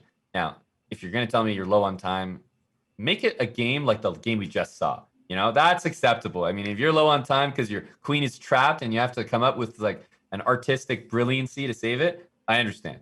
But in this, I think that Levy can get the same position, the same type of position he got against Greg, but you can make some small changes. Like, for example, h6. All of a sudden, you don't lose your bishop to knight h4. You know, bishop f4 by him, I like. But there you go, b5. Just these small adjustments, and I really don't think that this is a position he should be shying away from. Yeah, I was asking the question genuinely, and I think that he has shown a very great understanding of the Caro-Kann, how to play in it, even when he has less space. It doesn't seem like he's sitting there just itching to play some moves that would be a bit rash. So instead, he just plays b5, takes control of some of the light squares on the queen side. That knight will go to b6 later, very likely, but h4 says not so fast. Maybe your knight is needed in the defense of your king side because I can use your pawn on g6 as a hook and play h5 at some point to break open the file. Yeah, that's an important one. Greg's going to look to maybe create the same structure as last game, g3, king g2. There's also a knight e5 move, which isn't actually that crazy because if it gets captured, all of a sudden we go d takes e5, and white can start to push forward on this this d file that black cannot challenge because of the bishop on g5. I really like that move, knight e5. You suggested it, Greg ends up playing it, and you want to take over the d file. If you take on e5, which you may feel forced to do at some point, then the pawn takes, the rook is open, the bishop covers the d8 square, and I would like to just plant a rook on d6, and we can actually show that if knight takes e5, pawn takes the bishop e7, we just trade and play rook d6, and good luck on that d file, because I'm going to triple. I'm going to bring rook and then my queen, and I would like to take back on d6 with a pawn. Yep. And we've seen earlier in the match, one of those pass pawns, Greg did not want to allow it in his position. Now he's looking to get one himself. Pawn on d6 would just be crushing. And look at this. I think if the bishop gets taken, he is going to grab it with the queen so as to make a threat on h4. So I think that might be very important for the position. Good call. And now the question is, how important is the h4 pawn? Can you play rook d6 and give up h4 for c6? It looks very, he does it. It looks dynamic. I feel like Levy isn't too unhappy about this, but we have to remember that black has these double G pawns. So the C6 pawn from a structural standpoint is more important. Yeah, I actually was curious why white didn't play queen e4. Hits the c6 pawn and guards h4 and then just go rook d6. But he decided to just punch it through. Rook d6, he takes on c6. The b5 pawn is hanging. And as you mentioned, the structure, those double pawns means, hey, we can lose the h pawn and it sort of still feels like it's 3-on-3 on the king side. So even my material, not so level by the pawn structure. White can create a passed pawn. b5 is under attack right now. Levy down 1:15 seconds. That's par for the course at this point, but plenty of time left considering how many pieces have been traded, and he needs to find a plan. It's not just about a move like rook to b8, which defends the b5 pawn. We can all see that kind of move. It's about actually coming up with a plan after that because white's pieces seem a bit freer in the position. Definitely, and there's going to be, like moves like b4 is already rook c4, forking the queen and the pawn there. So you can't just simplify as easily as you'd want to. Rook b8, guarding the pawn, is actually one of the only moves I can see, unless you go for a counterattack of some sort, like rook d8, queen takes b5, rook d2 is one way to try to get something going of your own. But again, white doesn't have to capture that. There's lots and lots of other moves that can occur. But I think he's either, and he goes rook d8. He was thinking about whether to be defensive or to be aggressive. And look at how quickly Greg had that lined up. Rook d6, and this is the only open file. We may have traded pawns on opposite sides of the board, but none of the other files are fully open. He'll play a3. He'll just keep that pawn safe. He could play rook e to d1 because that pawn a2, not really that important, whereas getting a passed pawn in d6, now that is consequential. So I would not be surprised, and Greg does play rook e to d1. This looks really nice for white. Levy cannot participate in those exchanges on d6. He knows just how strong that pawn is. I mean, they say that 2 connected pawns on the 6th rank are worth a rook, but a pass pawn on the 6th rank protected by your pieces that is going to get to d7. I mean, that's probably worth in some cases up to a piece. Yeah, that's true. And he brings queen to b3. I like the way that Levy is just keeping Greg on his toes. Don't drop that b2 pawn because then the rest of your queen side's in trouble. Greg plays g3. Wait a sec. Can he try to checkmate down the h file at some point? I know that seems like a pipe dream, but black doesn't really have any clear plans here. And king g2, rook h1, line the queen up on the h4 square, let's say.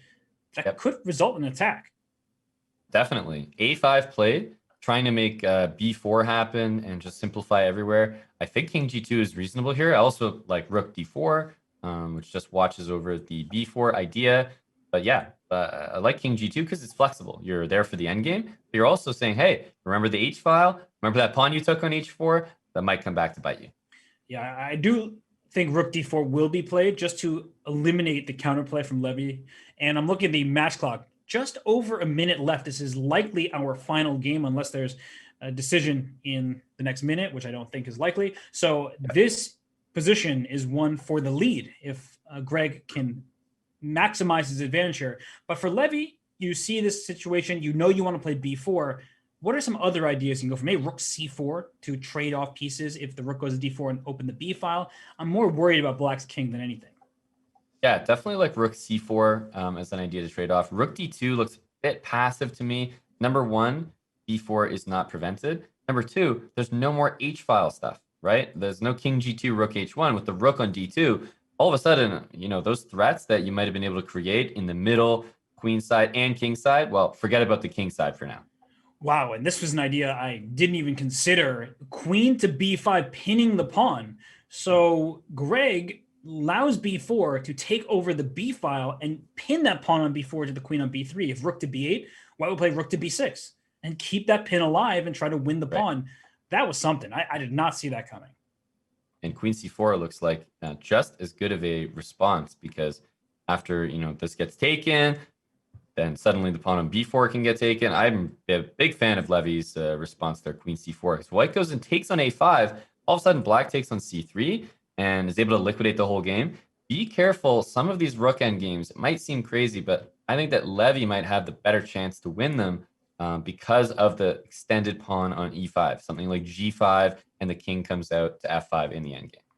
It's a very, very good point. So if I'm Greg, I would trade queens, take on b4 with my c pawn, and then try to launch my a pawn, get myself an outside pass pawn. That could be worth even losing your central e5 pawn that you mentioned as being a possible weakness. So that's what I would go for if I'm Greg, but he's spending his time wisely here. This is a very big decision. Do I take that pawn a5 and trade off the queens in that manner? Do I trade on c4 and then try to spring free the a pawn like I was just talking about? And he does take on a5 when all is said and done.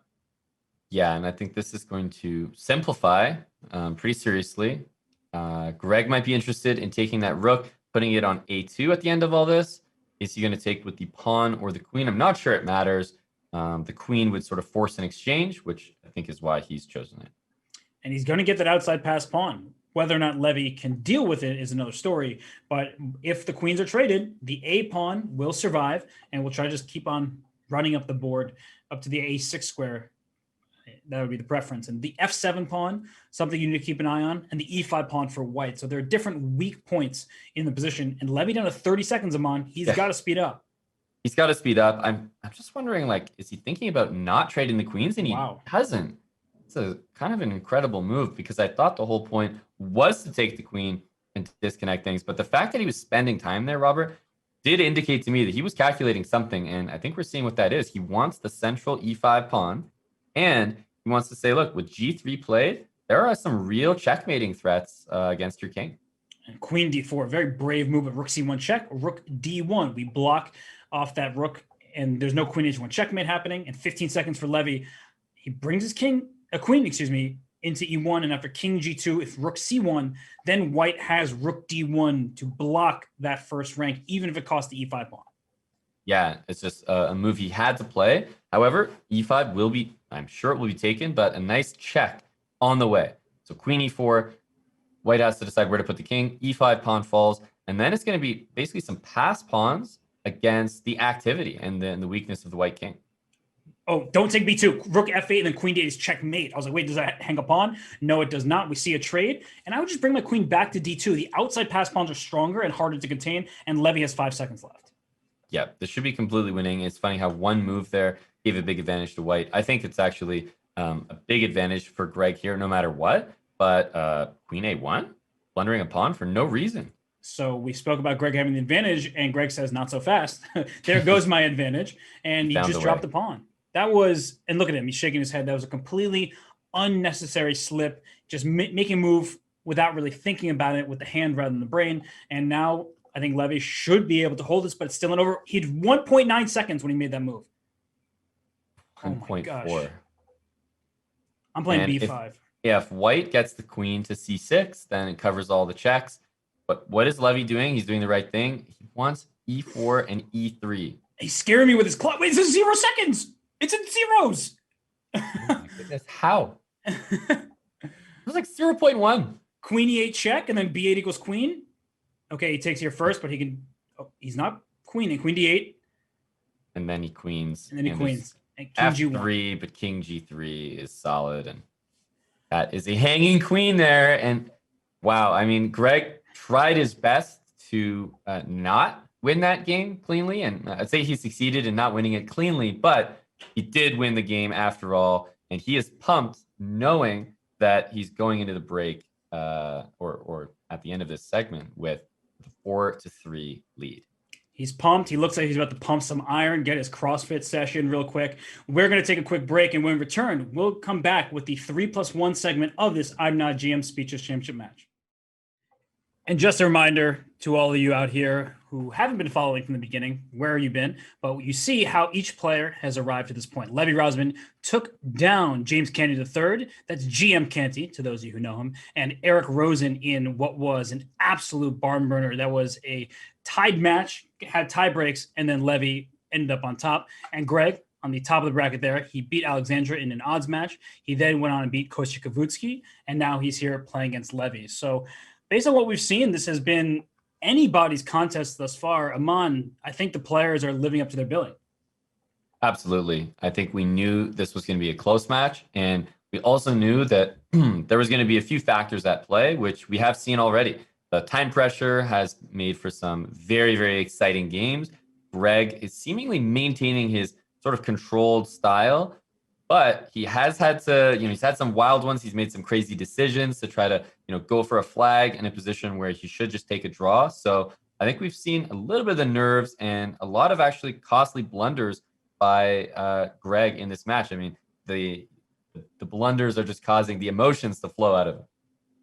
And all those analytic heads and prognosticators out there, they like to break this down into the numbers, and Levy started up 2-0. So it's actually been 4-1 in Greg's favor in the last 5 games. That's clearly good momentum for Greg, but this has felt like a very back and forth match, despite the fact that it was a 2-game lead for Levy and now is a 1-game lead for Greg. It just feels like the players are really right there with each other and not much separates them.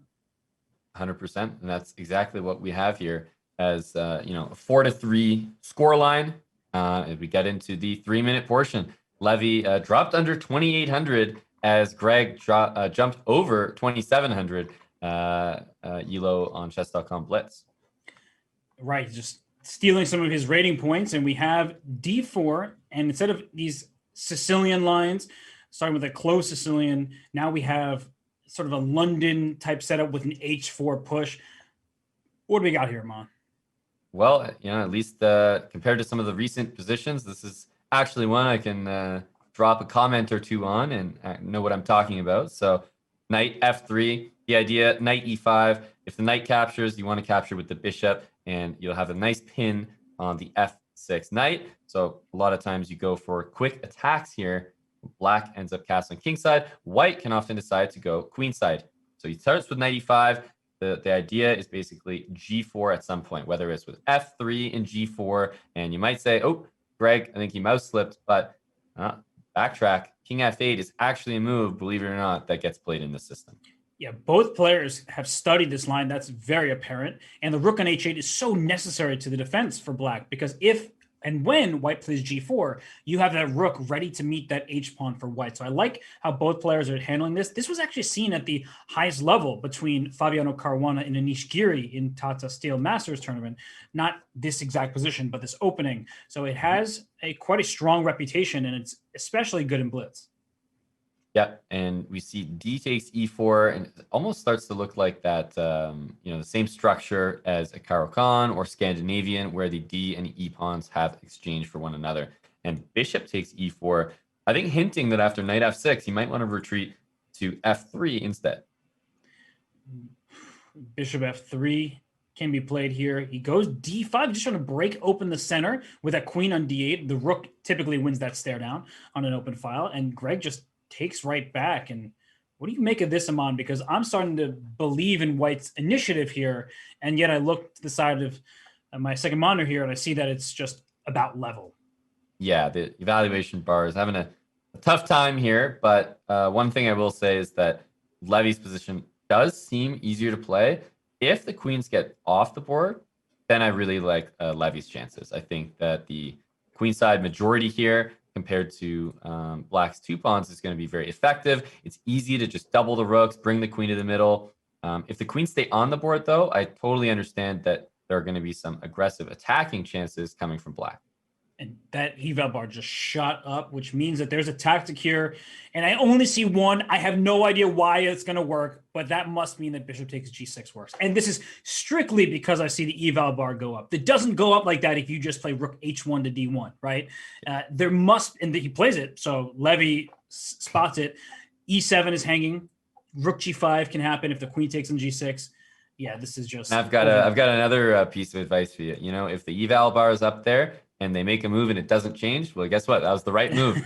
And bishop g6 looks crushing here as queen takes g6, rook g5 is going to be the answer. And if pawn takes, then queen takes e7. So, I mean, how do you even respond to a move like this? You don't. You just sit there, you pause, you go forehead into the camera, and Greg, look at his face. He's like, oh, I didn't see that one coming, and this has to be bad. But where is the knockout, right? You have 2 pawns and the attack for a bishop. But if you don't checkmate in the relatively near future, maybe black gets out of this. I think rook d6 and queen g5 would be my first instinct. Can stop it with like queen b5. So that's the first thing I'm thinking about. Sometimes it's even just a slow move, like, you know, rook to e1 or rook to d1. And then proceed with the queen g5 and stuff like that. But that's the problem. All of these moves look good. And after rook d6, queen b5, maybe that changes the balance, and all of a sudden black has some chances to escape. I don't see those, the clear escape, but it does look like black's still holding on. And look at Levy's clock. So he's trying to find that knockout. Do I throw in queen g5 check, or do I leave that for later? Do I play my rook to e1 or d1? Does it make a difference? And he plays rook e1, and, well, the evaluation bar still seems pretty high in white's favor. So the answer is, well, it doesn't make too much of a difference because it's a good move. Yeah, queen g5, and now the rook wants to slide into e7. So, you know, if you develop the bishop or something, there's going to be queen g5 check, rook e7. You know, all the pieces want to join for a checkmating attack. How does black stop that? Because queen g5, rook e7, as we're pointing out, seems very concrete and obvious. So rook g8 played, trying to get king to h7. I like that. And then maybe rook g7 to follow, just trying to shield the king as best as he can. Shouldn't work out. No, I think one of the things that can happen is something like maybe queen g5, rook e7, and even trade the rooks and eventually get a rook down to d8 near the end of that line. And, you know, it's just paralyzing the queen side pieces for black. So I like that a lot. Sample line. Something like this, and like maybe queen e7 you could throw in, and like rook d8. And that looks great. And Levy repeated moves because he wanted to gain some time on the clock. Now he's down to 13 seconds counting down. He, I think, will play rook e7 check. He just doesn't see the exact checkmate. And he does play rook e7, step 1, complete. And he plays rook e5. And look at the eval bar, back down to 0. Or even black's favor somehow. Yeah, I mean, well, at this point, do you just have to get the bishop developed? Is there a checkmate on the board? I don't think there is. Like, the king can hide miraculously on f8. Imagine something like bishop to f5. Trying to think, like, position like this, there's no mate. Exactly. It's hard to get the queen in.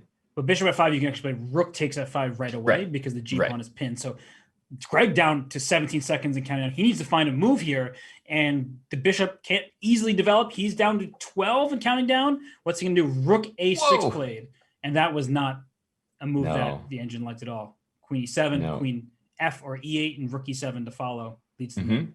Yep, this is just forced mate here in 2 or 3 moves, depending where Greg goes, and it's going to be mate on either f7 or h8.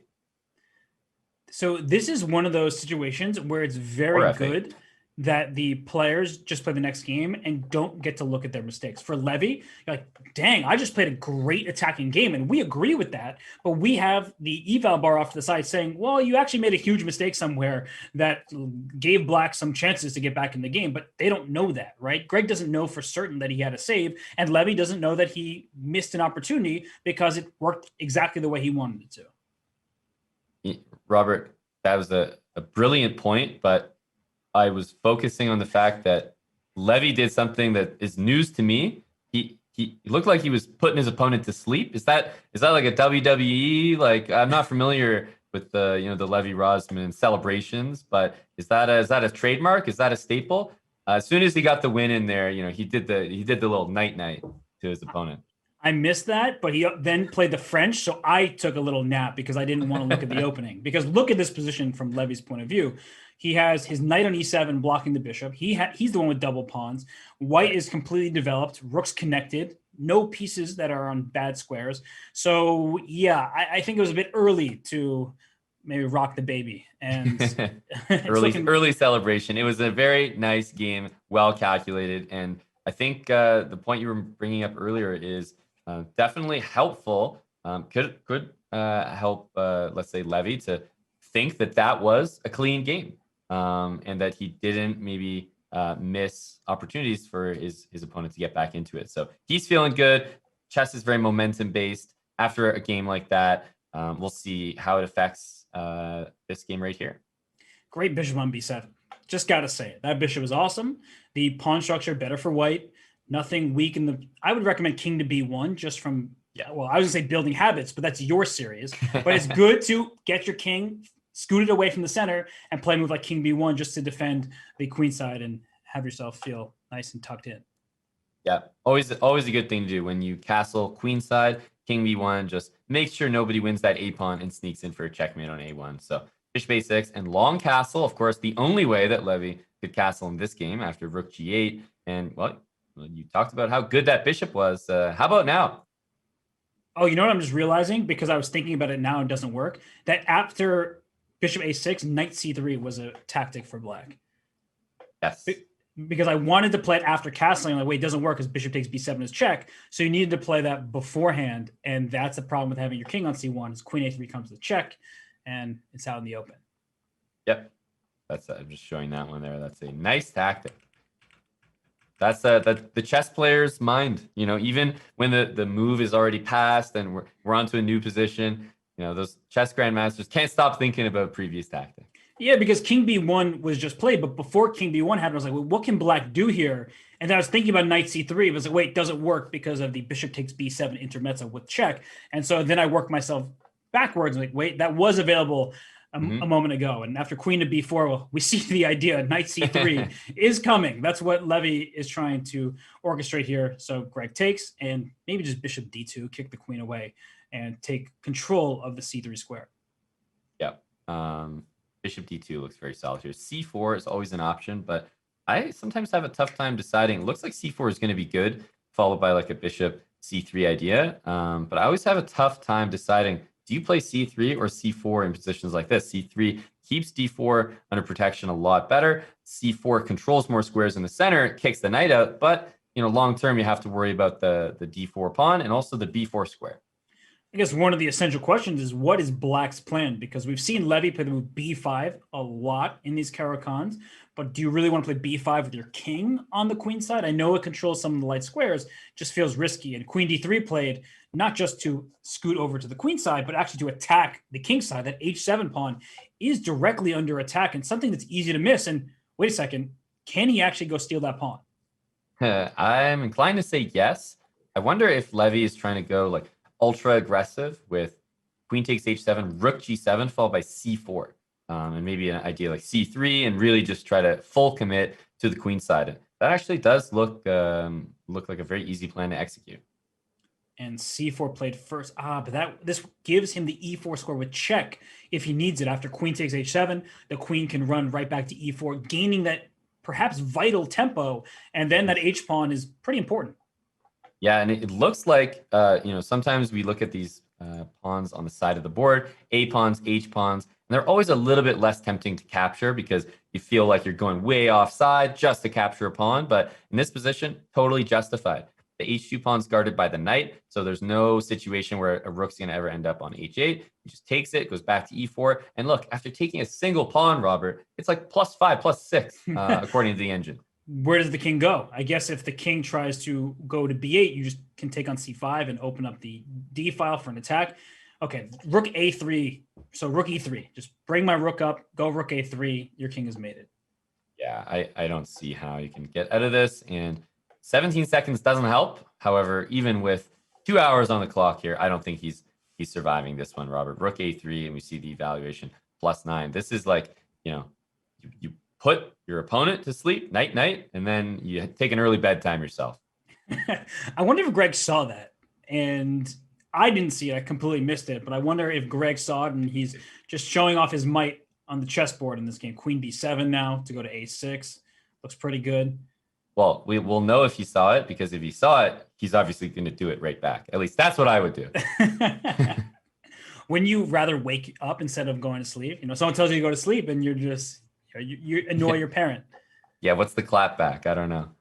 King b5. There's no way he should be surviving here. But as always, you got to convert these positions. A queen c6 looks like a good start. Queen c6 takes away the escape square. The c pawn is pinned. You would love to play c takes d4 to take away the a3 square, but you can't. And now just take the queen, and that's that.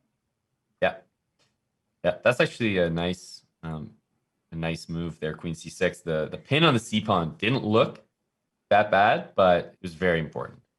I don't think Greg saw it earlier, but he did just take a bite of something. Not sure what it was. So midnight snack. Looks like a very clear afternoon snack based on how bright it is in his background. Yeah, he's got a very, very bright setup there. He's right beside the sun. And yeah, I feel like there are plenty of jokes to make of no shade for Shahade, but we're not going to make those here. Instead, we're going to focus on the chess. And Greg has the same position that he had last time against Levy. Yep. This knight coming to e5, trying to trade on the square. But Black has not played h5 himself. So that's the key difference so far. And usually, if you just castle, let's say bishop takes, if you somehow castle here, h5 usually does hurt. So you do want to be careful of that. That's why he played h5. And he's also does something a little bit different. He's gone much more quickly with a5 and b5. So he's looking to create some threats on the queen side a little bit quicker than the last game, which might dissuade Levy from an early castle. Yeah, it's a strange position where no pawns have been traded. You can try to play a4 for white to encourage b4, but who does that really help? Do you play e4 in the center to try to blast it open? He plays f3 first, clearly trying to push his pawns e4 or g4 later in the game, and that knight can go knight d1, knight f2 to help out on the king side and in the center. And this king f8 move, Greg is more than happy with king f8 from last game. I think he realized that last game, while it was a really good game for Levy and it was a crush, it wasn't a game where Greg should feel bad about his opening. Clearly had a good opening. It went well. He's happy to repeat it. And he knows the king f8 wasn't the issue. It was just a one-move tactic that he'll be on the lookout for this time. And so he plays back into a similar looking position, but the knight on a4 caught offside on the rim. The tension in the center is difficult to fully grasp because do you play e6? I don't really want to take on e4, but sometimes you do that just to open up the position, bring your knight to f6 next. What do you allow here from Greg's perspective? Yeah, because the other thing is that if white plays e5, then the move g4 is a lot easier to get. It comes with a lot more punch, rook to g1, and there could be a lot of sacrifices happening against the black king. So I feel like I'm not liking Greg's position that much here, but I don't know if that's a fair, characterization. Like, I think Greg's position is fine, but I'm used to playing these positions with the white pieces and used to launching these kind of attacks.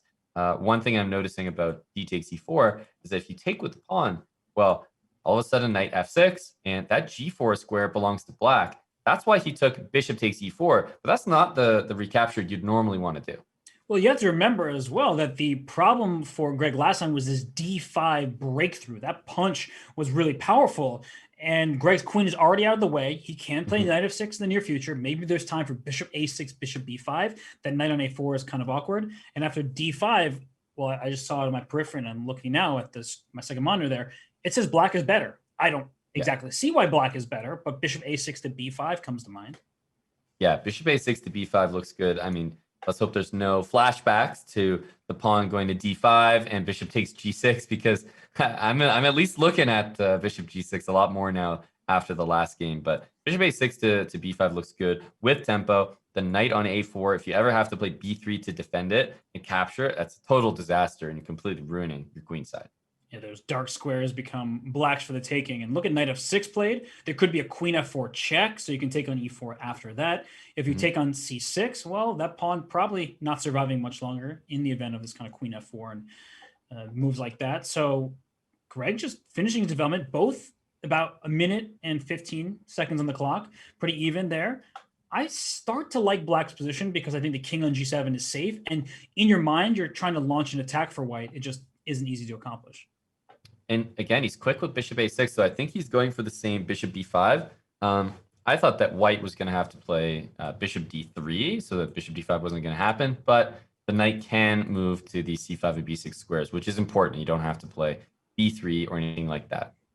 So bishop b5, the knight probably will venture into the b6. Well, now it can't, of course, because there's no queen defending the square. So what's he going to do now? Yeah, there is like a check if you want to play queen d4 check and queen b6. That's one thing. The other is obviously just knight c5, move out of the way. There could be, you mentioned check, so it made me think of it, like rook d7, where you hit the queen and then maybe like a queen e5 check. That could be something that causes black some concern here.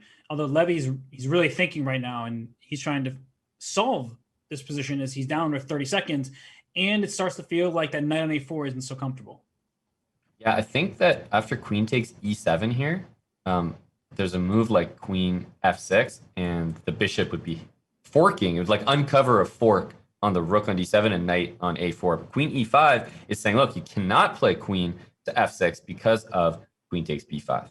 And look at this rook c7 by Levy. Very good tactical vision by him, spotting these things instantly. And now the queen needs to move, and it can go to d6 even though it loses side of the bishop because you're staying attached to the rook on c7. But I don't think you want to trade queens on d6. That solves one issue but creates a whole queen one. f6 does the same thing, but also has queen f4 check. So I think he noticed that, and that move is probably a surprise for Levy Rozman. That is a beautiful move because now instead of having a weak pawn in d6, you're helping your king find some more safety, and the pawn f6 is easier to defend once you get your king to g7. I still think white is much better here, but 4.6 seconds, that's not helping your cause. No, rook c5, very strong move here. Basically, all the pawns are going to disappear from the queen side, and that bishop is just, it's clumsy. It's basically, can Levy, with 4 seconds, execute what should be a win from this position? So what would you do for black? You need to be tricky. So first you need to figure out where your bishop goes. Bishop e2 looks like it gets trapped there. So he goes back to e8 and now quickly brings his king up. So I'd probably play bishop c6, try to get a rook to e8. Feels not good though.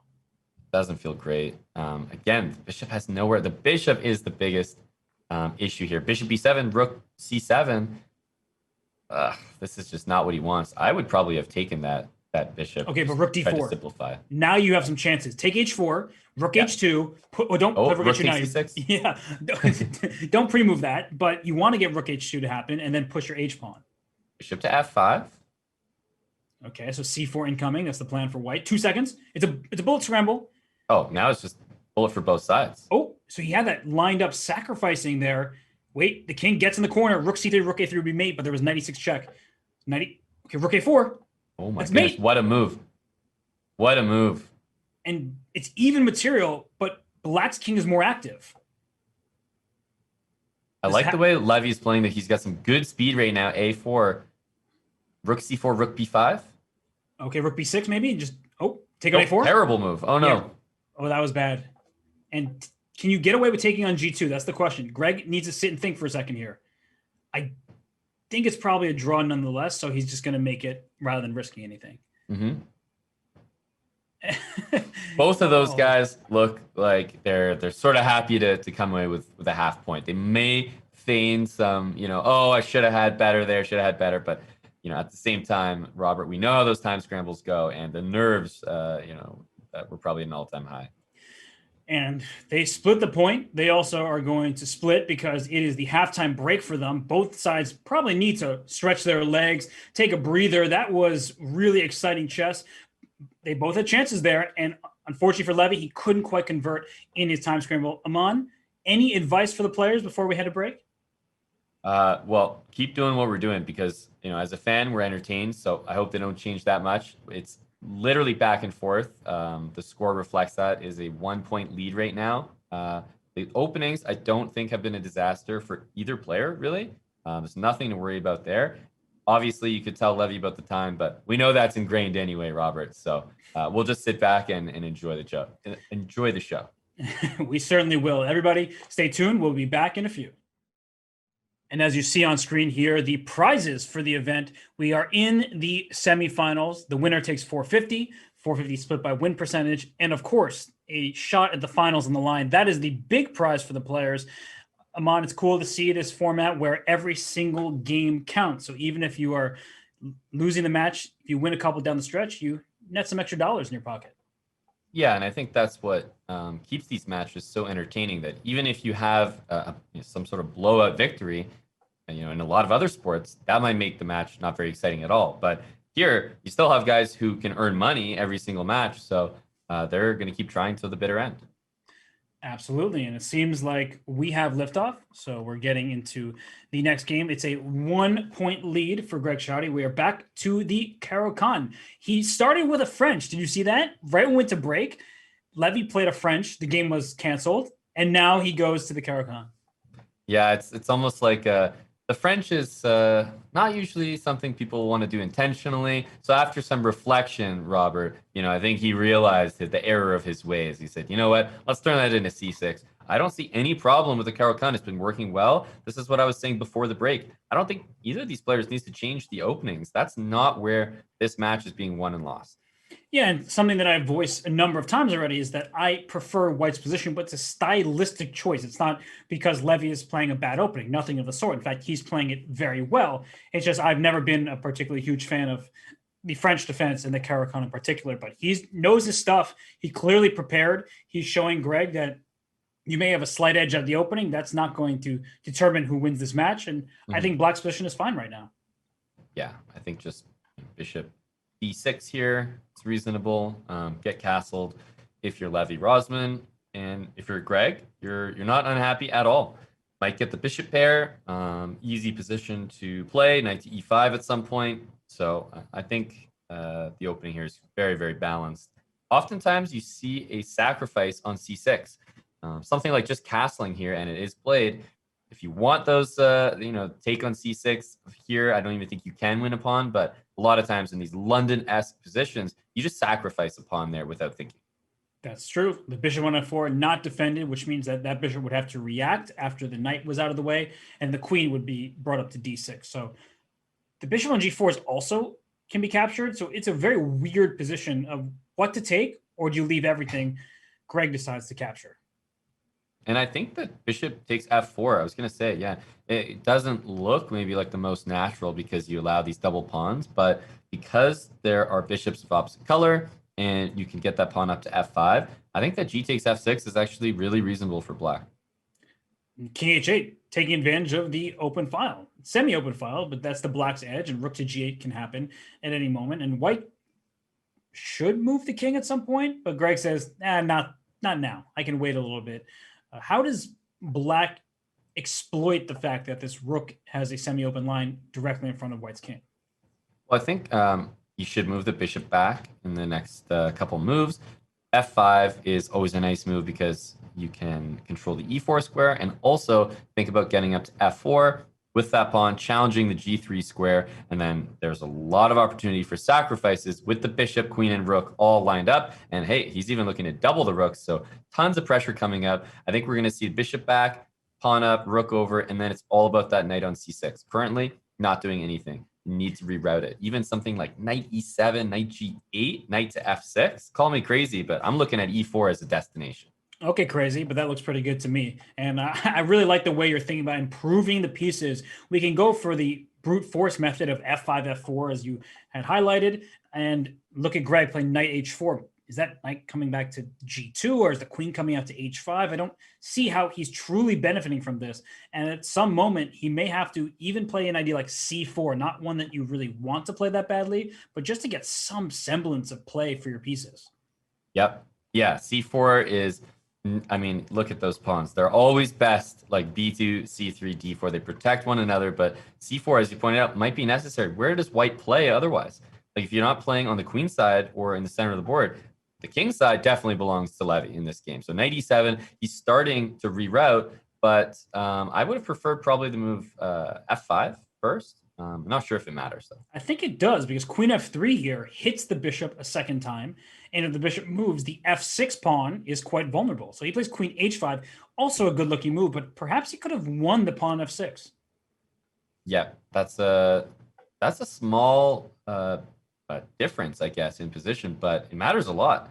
I think he's got a chance now, though, to basically undo his previous mistake, either play bishop d6 or f5 and just, get back to, and yeah, he does play f5, and I think Levy's position is just fine again.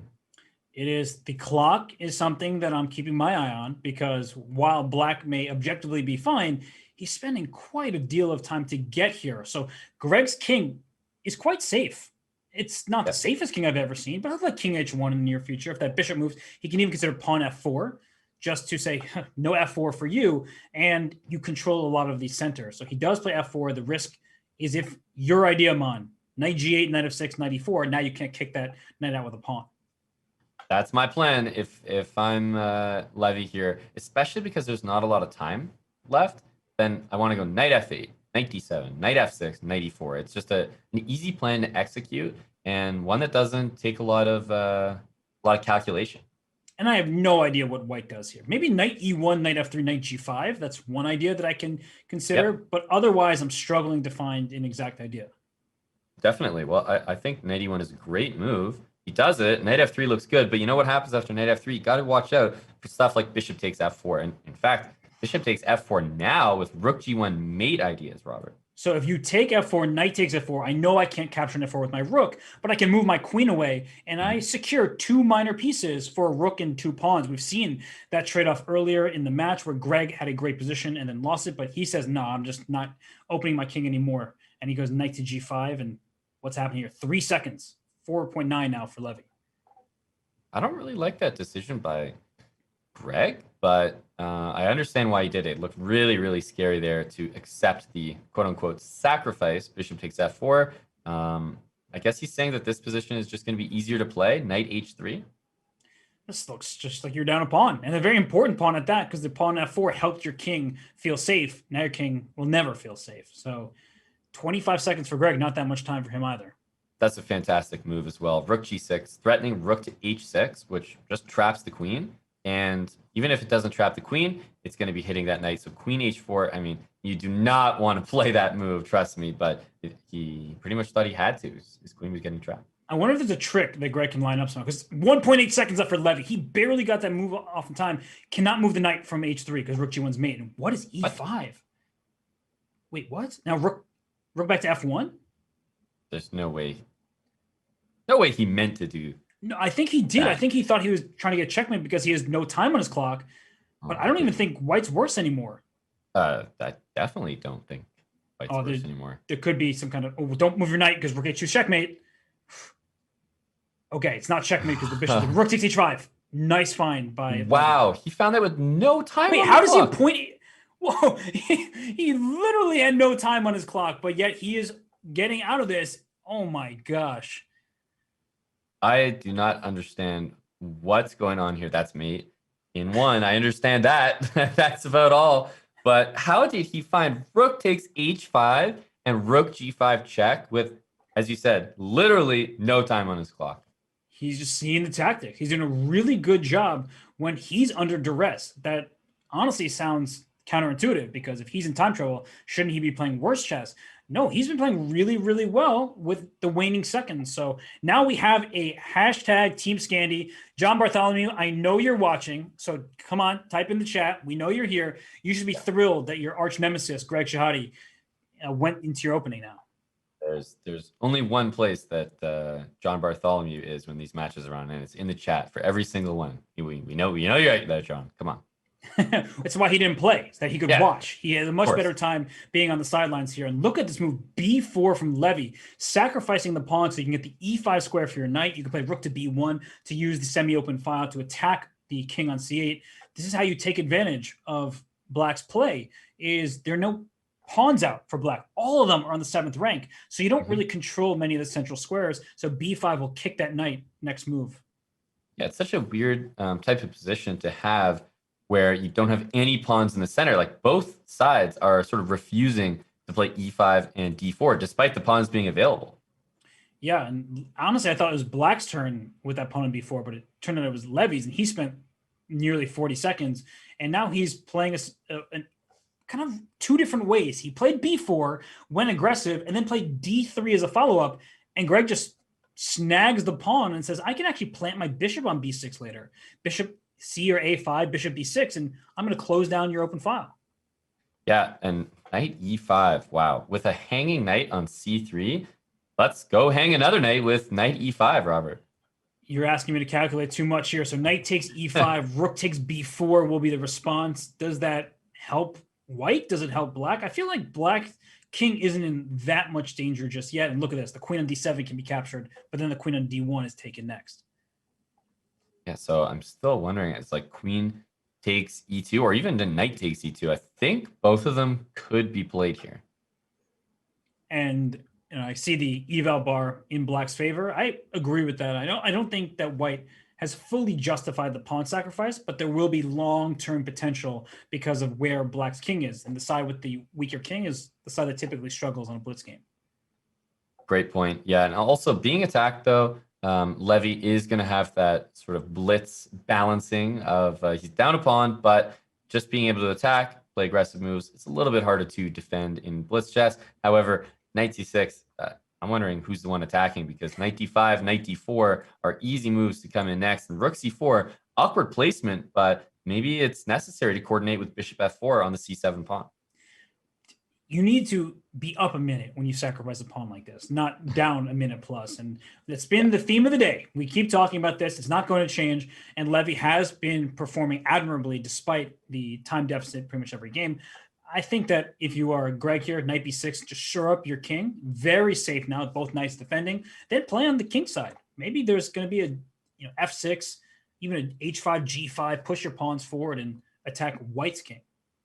Yep, that could definitely happen. e5, f5, and rook e8 if you want to play a little bit more in the center, or like Robert said, g5, h5, g4 can crack open the queen side, or the king side rather. Queen e7 hits the rook on c5. I mean, I would at least be thinking about rook takes c6 here. Yes, but I wouldn't think too long because I only have 45 seconds left. So if you're going to play rook c6, you just have to do it, go with intuition and hope that it works. Instead, he plays bishop e3, which makes perfect sense, defending the rook, bringing another piece towards the enemy king. And is there... No, knight b5 hangs the rook on c5. It's like, oh, that would be a great move, but it can't work. Close. There's a few things that white is trying to line up here, like knight b5, queen e5, rook c7, and right here, I guess if f6 happens, there might be queen takes c7 or rook takes c7 as or I guess the rook is just hanging.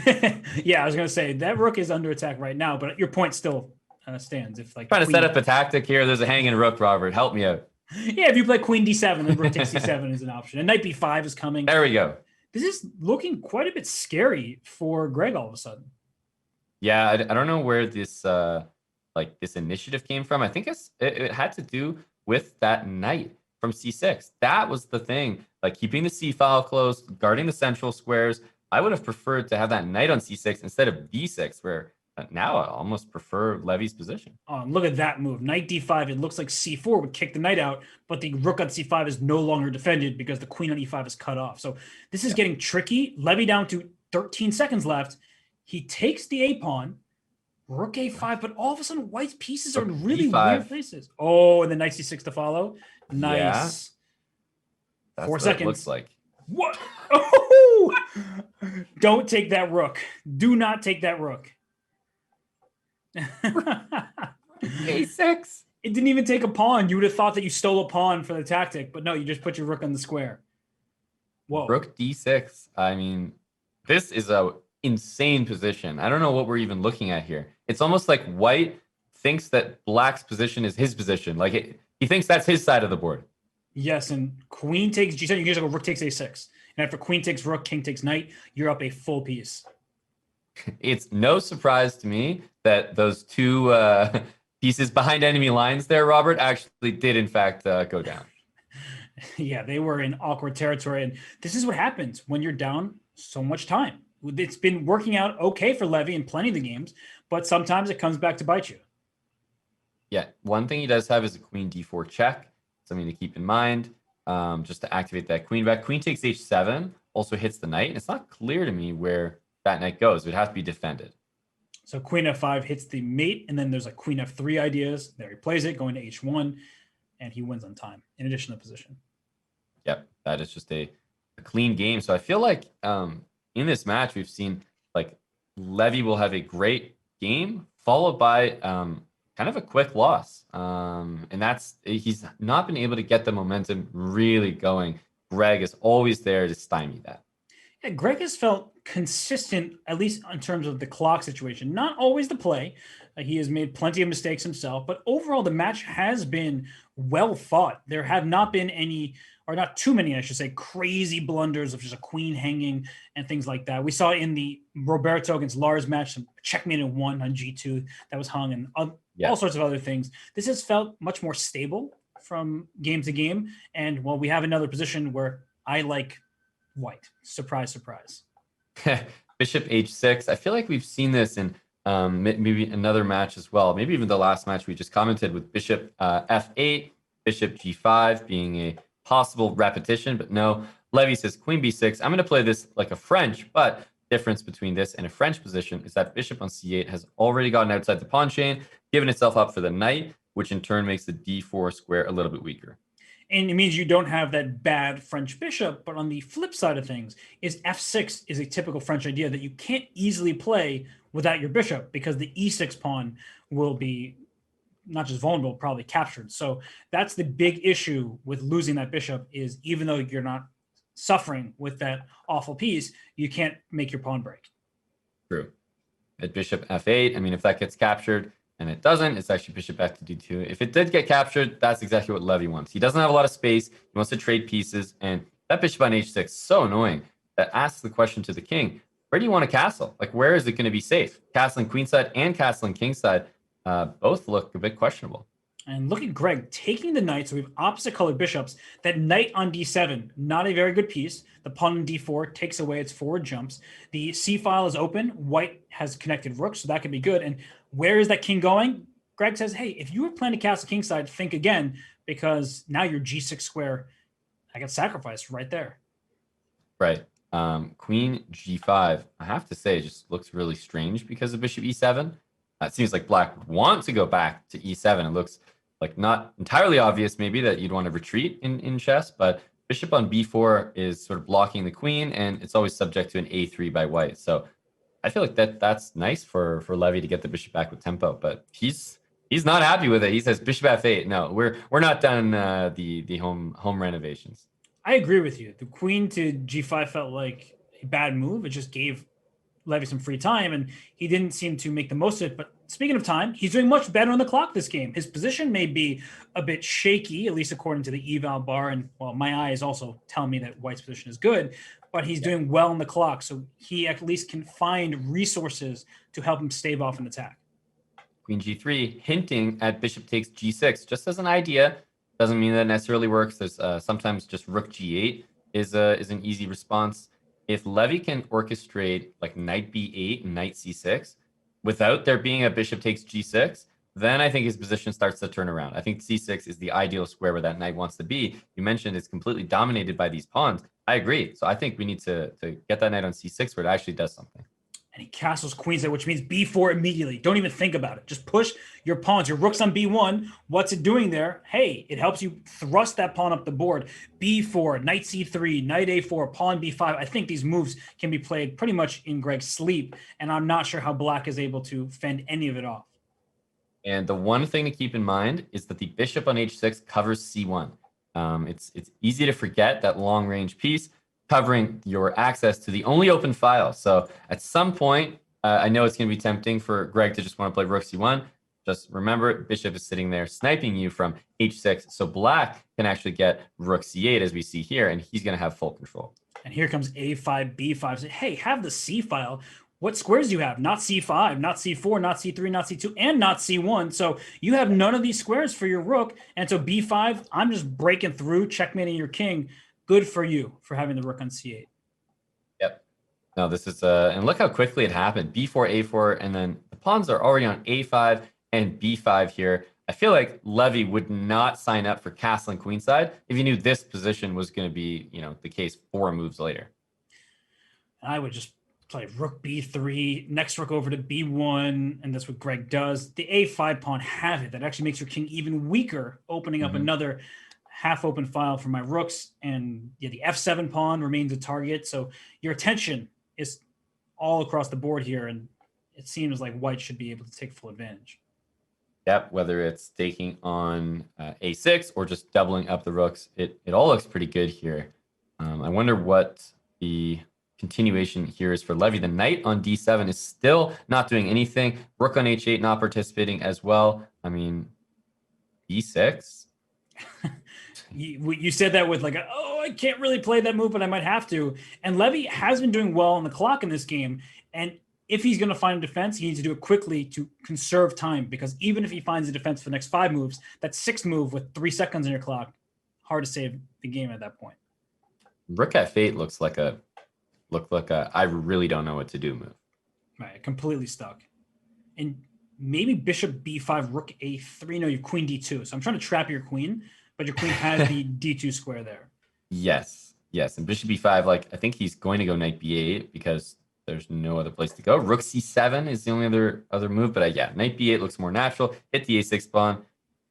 This is looking tough. Bishop d2 maybe, and then just move your knight somewhere. I don't know where though.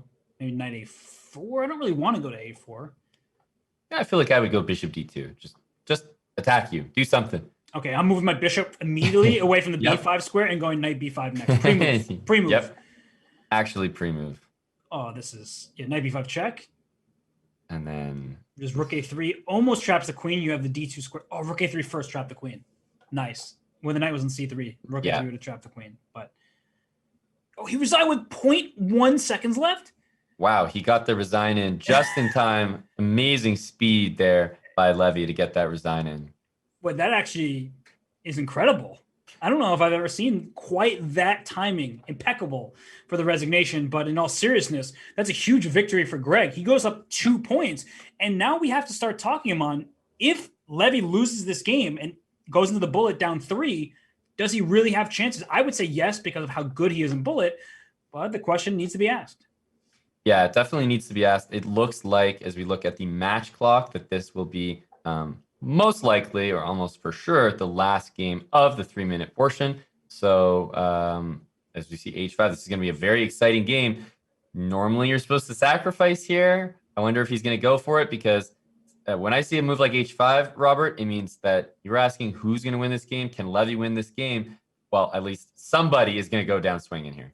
The problem is, normally you sacrifice that exchange and get that quick attack, but the knight on d7 is ready to take the knight on e5, and it feels like many of your attackers are quickly coming off the board. That doesn't end Black's problems. No, of course not.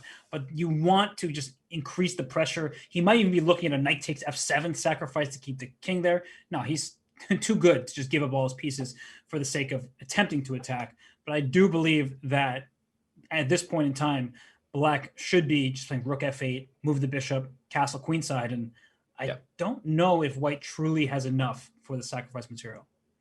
Yeah, I think maybe at this point you sort of admit that you don't really need to go for an attack or a checkmate. I think there's a positional approach here as well, just long castling, rook to h1.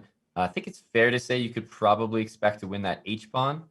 So then you'll have 1 pawn and a knight for the rook. And the position is fairly closed, so the knight is going to be doing work. If b4, look for knight a4. And look at Greg so quickly playing queen b8. I wasn't even thinking about that move. Where does my bishop go? d7 or e6? He goes, bishop can stay put. Queen b8. And is that queen going to land on h2 to keep the white rook away from the h-file? That would be quite something. I think queen h2 would be too big brain for me to understand.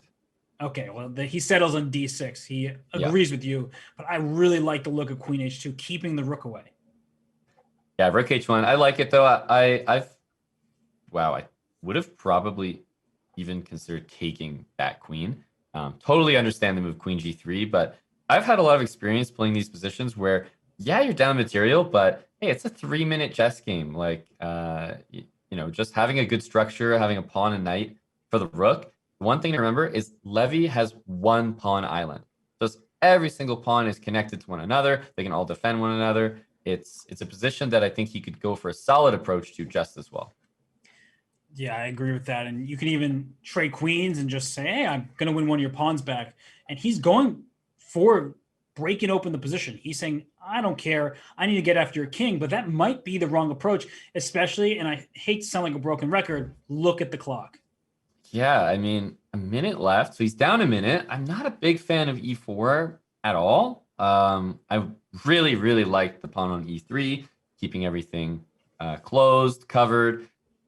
Now it just feels like the rook gets to d8, deep 4. I don't know how we even defend that. There's trades happening with the bishops. Black's king is very exposed, but white's pieces are not in a position to take advantage of it. You got a rook on h1. It's not affecting a king on c8. And that d4 pawn is just in trouble. The rook just got to d8. It arrived. So queenside says, okay, don't mind if I do. Your pawn's in trouble. And, well, if you go knight e2, there could even be queen e6 to hit the a2 pawn and the knight. So he plays d5. I like what he's trying for here. But it could be a case of too little, too late. And rook g8, just precise move after precise move from Greg.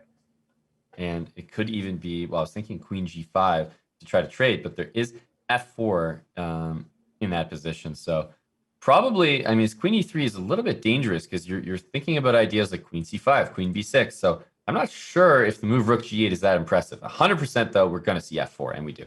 Okay, so where's this rook going for what? I guess to d1, but the problem with going rook d1 is now you don't really want to take on c6 next.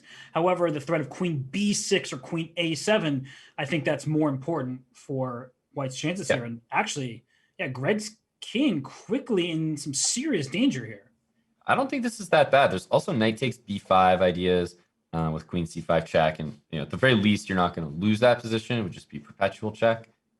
So there's a lot of reasons why I think Levy is still in this game. However, 22 seconds. Right. And I actually think the move queen g3, just to keep that queen tethered to the pawn on f4, you do not want to allow black to take with check and then bring that queen all the way back to c7 and help the king out on c8. So, whoa. I would. C7's hanging. Yeah, that's not a move I was considering, but brave.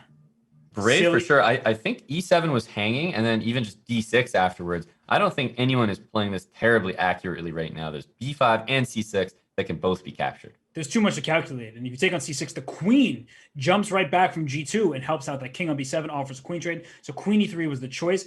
And now, oh my god. Well, he was just on e3, so I think he maybe saw that he missed queen e7. He's like, oh yeah, let me try that again. But look at this, e6, and now the queen goes back. Maybe just rook d8, like rook g8 to d8, bring in all the forces, and c6 is defended by the queen. Oh, that's a free knight. Hanging knight. That's, yep. Okay, yep. Wow. Well, he tried to go for queen c5, queen e3, queen c5, queen e3, but to no avail, and you spoke about a 3-game lead. Greg now holds that 3-game lead, and this is looking dire for Levy Rozman as it's going into the bullet, Robert, with massive lead for Greg, and the momentum certainly in his favor. And Levy is the much higher rated bullet player. I believe it's a 200-point rating gap between the players. However, in many of these SECs, we've seen the low-rated player benefit from the increment. In fact, when Levy lost last year to international master Teddy Coleman, the bullet where you would have thought Teddy was the huge underdog, he actually played quite well. So it's going to be interesting. I think Levy has definite chances, but a 3-game lead for Greg Shahade, that could be insurmountable. Yeah, that's a good point. I think we're all excited to get into this bullet portion, Robert. I know I am. Levy is definitely required to make a comeback here, and both of these guys are looking to book a trip into the finals. Well, we'll have to wait to see who moves on to the finals. We'll take a quick breather. When we return, it will be the bullet portion of this Greg Shahade, Levy Rozman, I'm Not GM Speed Chess Championship match brought to you by Chess.com.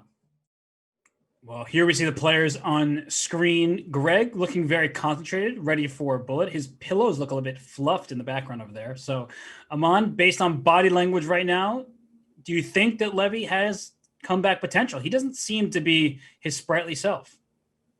Yeah, he's almost just looking like someone that's waiting for it to start. You're never gonna feel that adrenaline or rush until it's actually underway. He knows what he needs to do. It is definitely a tall task ahead of him. He's got to take out the number one seed coming into the event. He's down 3 games, but I think if there's like a format that he feels like he can do that in, it's absolutely in Bullet. It really depends how he starts for me, because you drop 1 or 2 silly games early on in Bullet, and all of a sudden the lead just becomes insurmountable. So I think he's just waiting for it to start, honestly. Yeah, just get that first win. You feel like you have a chance. And let's show everybody the bracket. Just to remind who's waiting in the final. It is Roberto Molina, who has looked like an indomitable force thus far in the I'm Not GM Speeches Championship. He beat Lars Oscar Haug, who's a very strong player, by 7 points. He knocked off Lawrence Trent in the previous match, and then, of course, in the first round against Alessia Santaramo. So Roberto waiting with bated breath for the champion out of the other side of the bracket.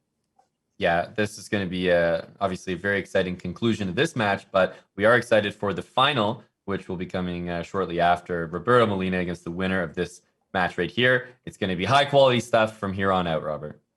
Well, I think from here on out, we're going to see a ton of blunders because we're getting bullet chess any second now. And that's what happens in Bullet. No shade against either player.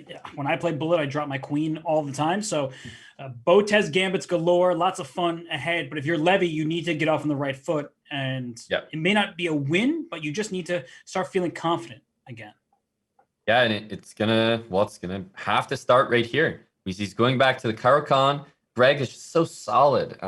He has that right style for Bullet, I feel, and that plus 1 second is going to help a lot. So Levy, we've seen him be slow all day. Is it going to turn around here, Robert? We've talked about the phenomenon a lot where, they all of a sudden just clicks for some reason in Bullet. I think if he's going to put himself in any position to win this match, he's got to be playing as fast as he is right now. And this is actually the dynamic we were discussing in the previous game with the E6 square, and not just the pawn, because the pawn's gone. A problem for black. There's no light square bishop to hold on to it. And look at this by Greg. I mean, how can you anticipate any winning chances for black? You're offering a queen trade. You're taking over the only open file.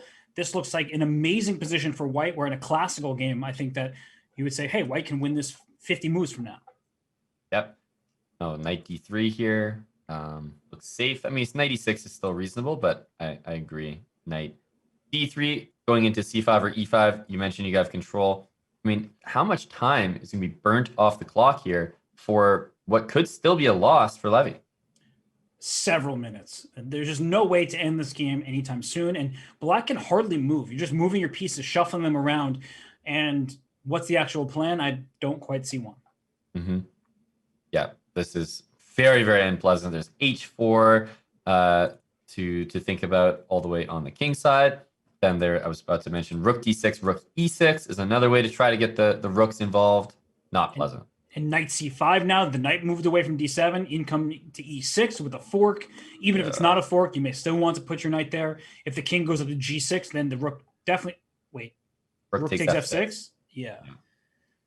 And that just wins a piece. That should be game over. And he finds the tactic as well. So this is exactly what I was talking about when I said that Levy needs to get a good start. This is not acceptable. He's going to be very soon in that insurmountable territory. So it's got to turn around right now. And rook a3 is, I want to say as a reminder that he's not fully trolling with that move. Is this some kind of theory? Because both players moving very quickly and g7 can be captured, but then queen f6 and that rook may just get trapped. So what is this? This is probably has a specific name, but it's also called the I just learned chess or I'm 4 years old defense. And it doesn't, I can't even wrap my head around this position because on the king side, I like white's chances. Then look at the queen side in the center, the d4 square, the b4 square under black's control. And it's a piece and a pawn for a rook. I can't talk about this anymore. I don't know. Yeah. I'm not qualified. What can I say? Bishop g5. He's already getting some material back by the looks of it. You know, it's funny. After queen g6, bishop takes d8. He's probably thinking about knight c2, but there's no rook on a1. It's just gone. Right. Normally, that would net you an exchange, but not here. And okay, bishop c6, take on f3. The d4 pawn could fall. I guess that black is okay with the position, but I'm just confused. I'm going to be honest.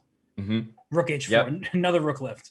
You know what? What I will say is that if you're confused, that means Greg probably is as well. And if Levy has a strat, I think it would be, hey, let's get a position where everyone's confused, because I need one of these crazy, wild positions to shake things up, get Greg a little bit out of his comfort zone. He's been able to get his solid, positional games, and they've been working for him. So I don't mind this for Levy. No, I don't either. He's up a pawn. Now he's solidifying c4, a4, both defended, d4, well protected as well. And now we're looking at a situation where Levy's down under 15 seconds, but has a big advantage according to the eval.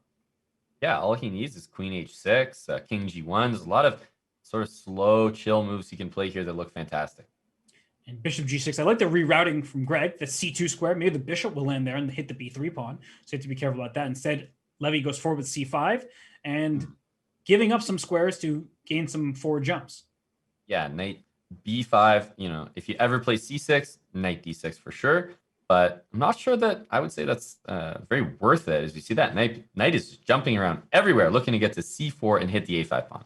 And look at that break by Greg, e5. Now, he could play e4, but he instead takes, and there's d file. The rook would hit the knight, but the knight d5 is nowhere good to go. In fact, it's sort of trapped in its spot. Yeah, maybe that's why f5 was played, to give it a square there. Bishop back to f1 makes a lot of sense.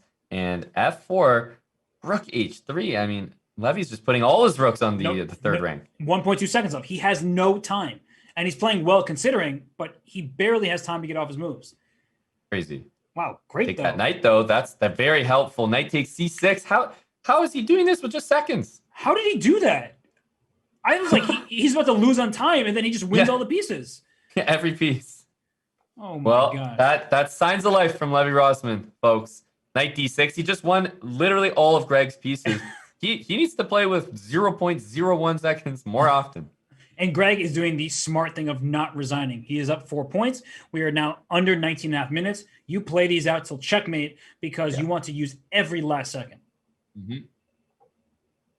Yeah, there's some mating nets here with bishop c6, knight d6, but he's just going the easy route, which is queen that pawn, and that will be mate in a few. Yeah, I thought it was going to be mate in 1, but it looks like mate in 2. Yeah, queen g7. Nope, queen g7's not mate. Where's the mate? There's no mate yet. Okay, well, I think it's going to be end up being mate in about 20 or 30, but it should have been mate in 3 or something. At this point, you'll take the dubs, but you have to look at the match clock, and this has wasted another 20 seconds or something. So that's in another second there, one last second to take off the match clock. Yeah, and there's definitely a relation here. I don't know what the name for this phenomenon is, but every move that your opponent checkmates you inefficiently gives you more confidence and makes you feel more okay about playing on. Don't know how to describe it, but every time they mess up, you're like, oh, okay, he actually isn't checkmating me efficiently. Okay, let's waste more time. Yeah, that's called the Hamiltonian psychology profile. I have no idea. I just made it up, but I get what you're saying. It makes sense. And it is definitely a thing in chess. And well, speaking of a thing, didn't black just take all of white's pawns on the queen side over here, but then the h7 pawn's missing? It feels like black should be happy, and yet the king's still in the center for both. I don't fully know what's happening here. Levy's been doing this thing in the last minute of this match where he just takes all of Greg's pieces and pawns.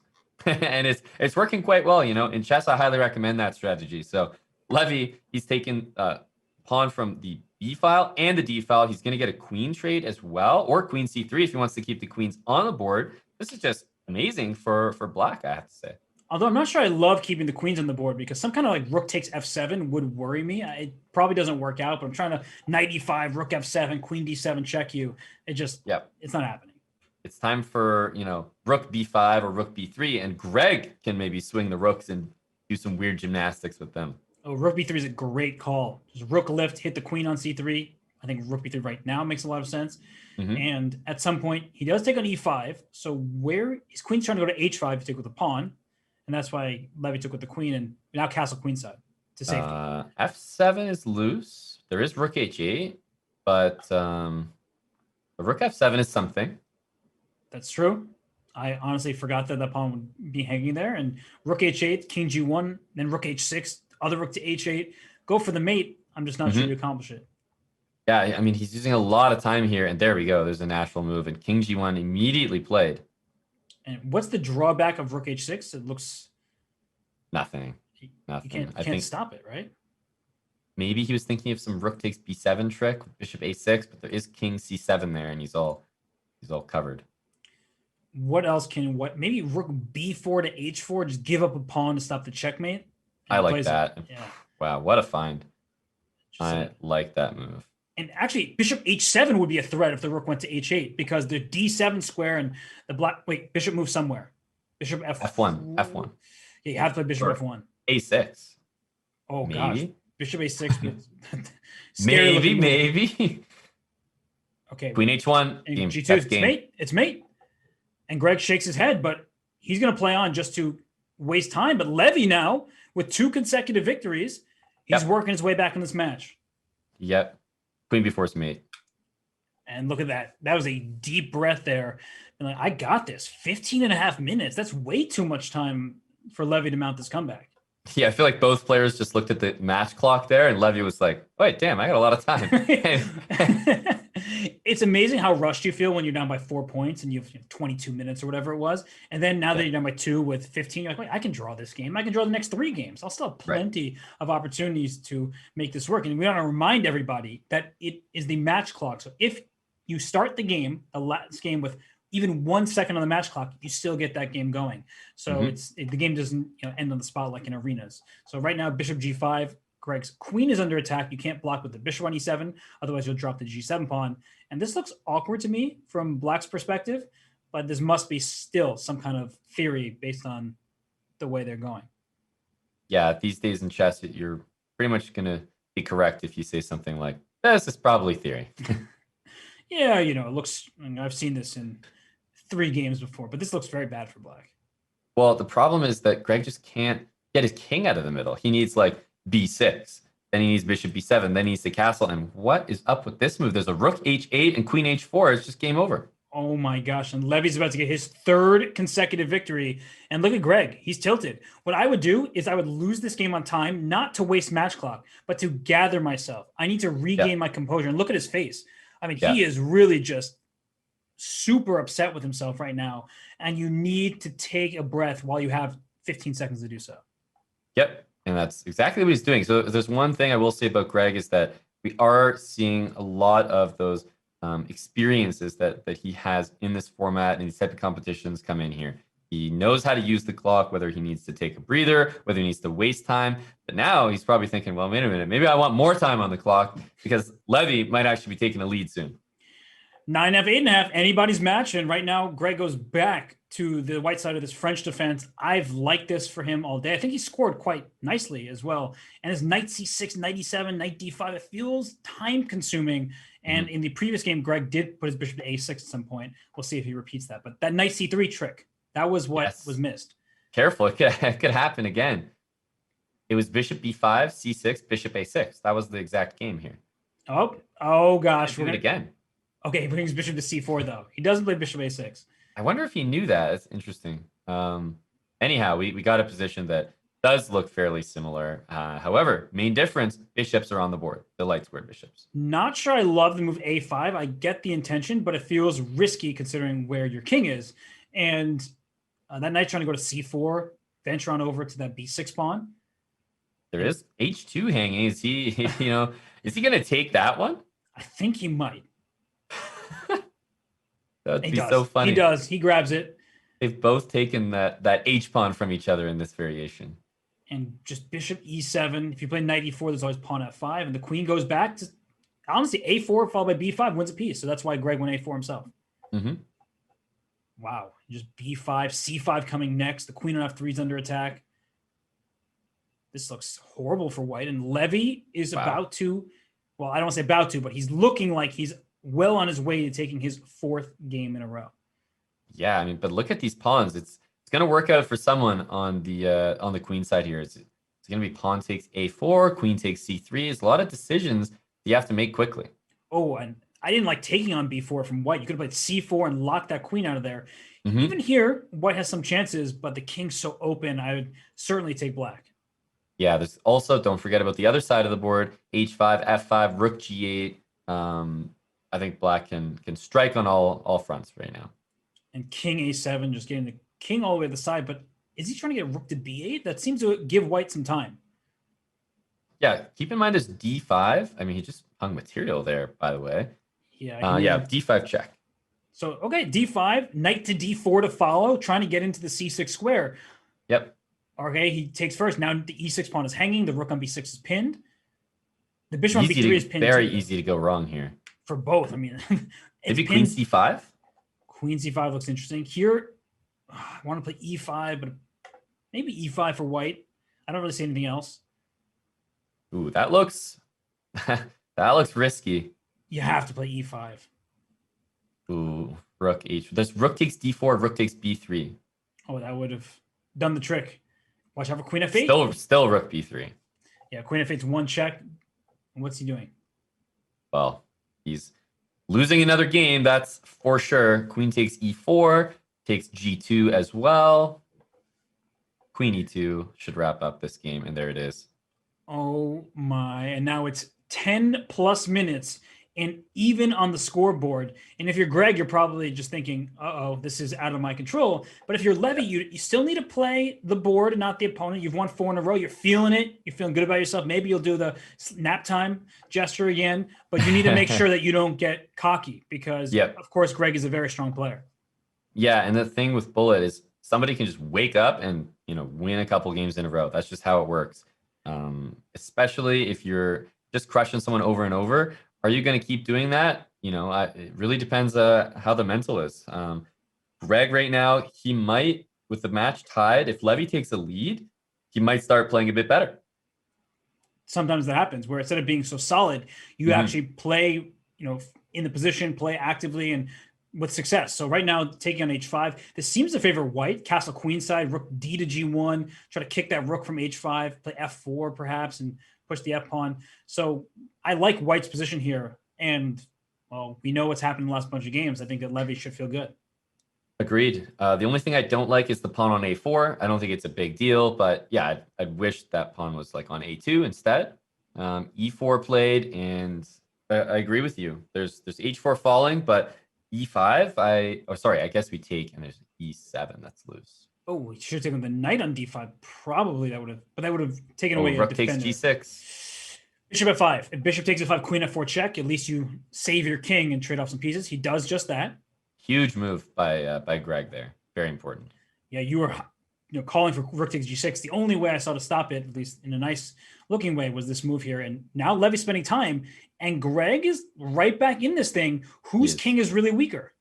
Yeah, that's what I was saying. I don't like the move a4 in general. It looks a little bit open. Knight takes d5 played, and you talk about tactics. It looks like black's position is falling apart here. Queen h6. Oh, hung the queen! He just hung the queen. And he can't believe it. He just laughs about it, but he just gave up his queen, and Levy is ice cold. He's not reacting. Well, I think he's wondering what the heck that was from his opponent, because that's the whole point of knight d5. Right. That was surprising to say the least. And Greg, we know he needed to right the ship probably last game, but now is really the time with under 8 minutes remaining and Levy on a 5-game winning streak. This is a critical game right here. I said something's going to have to change when we finally see Levy take the lead.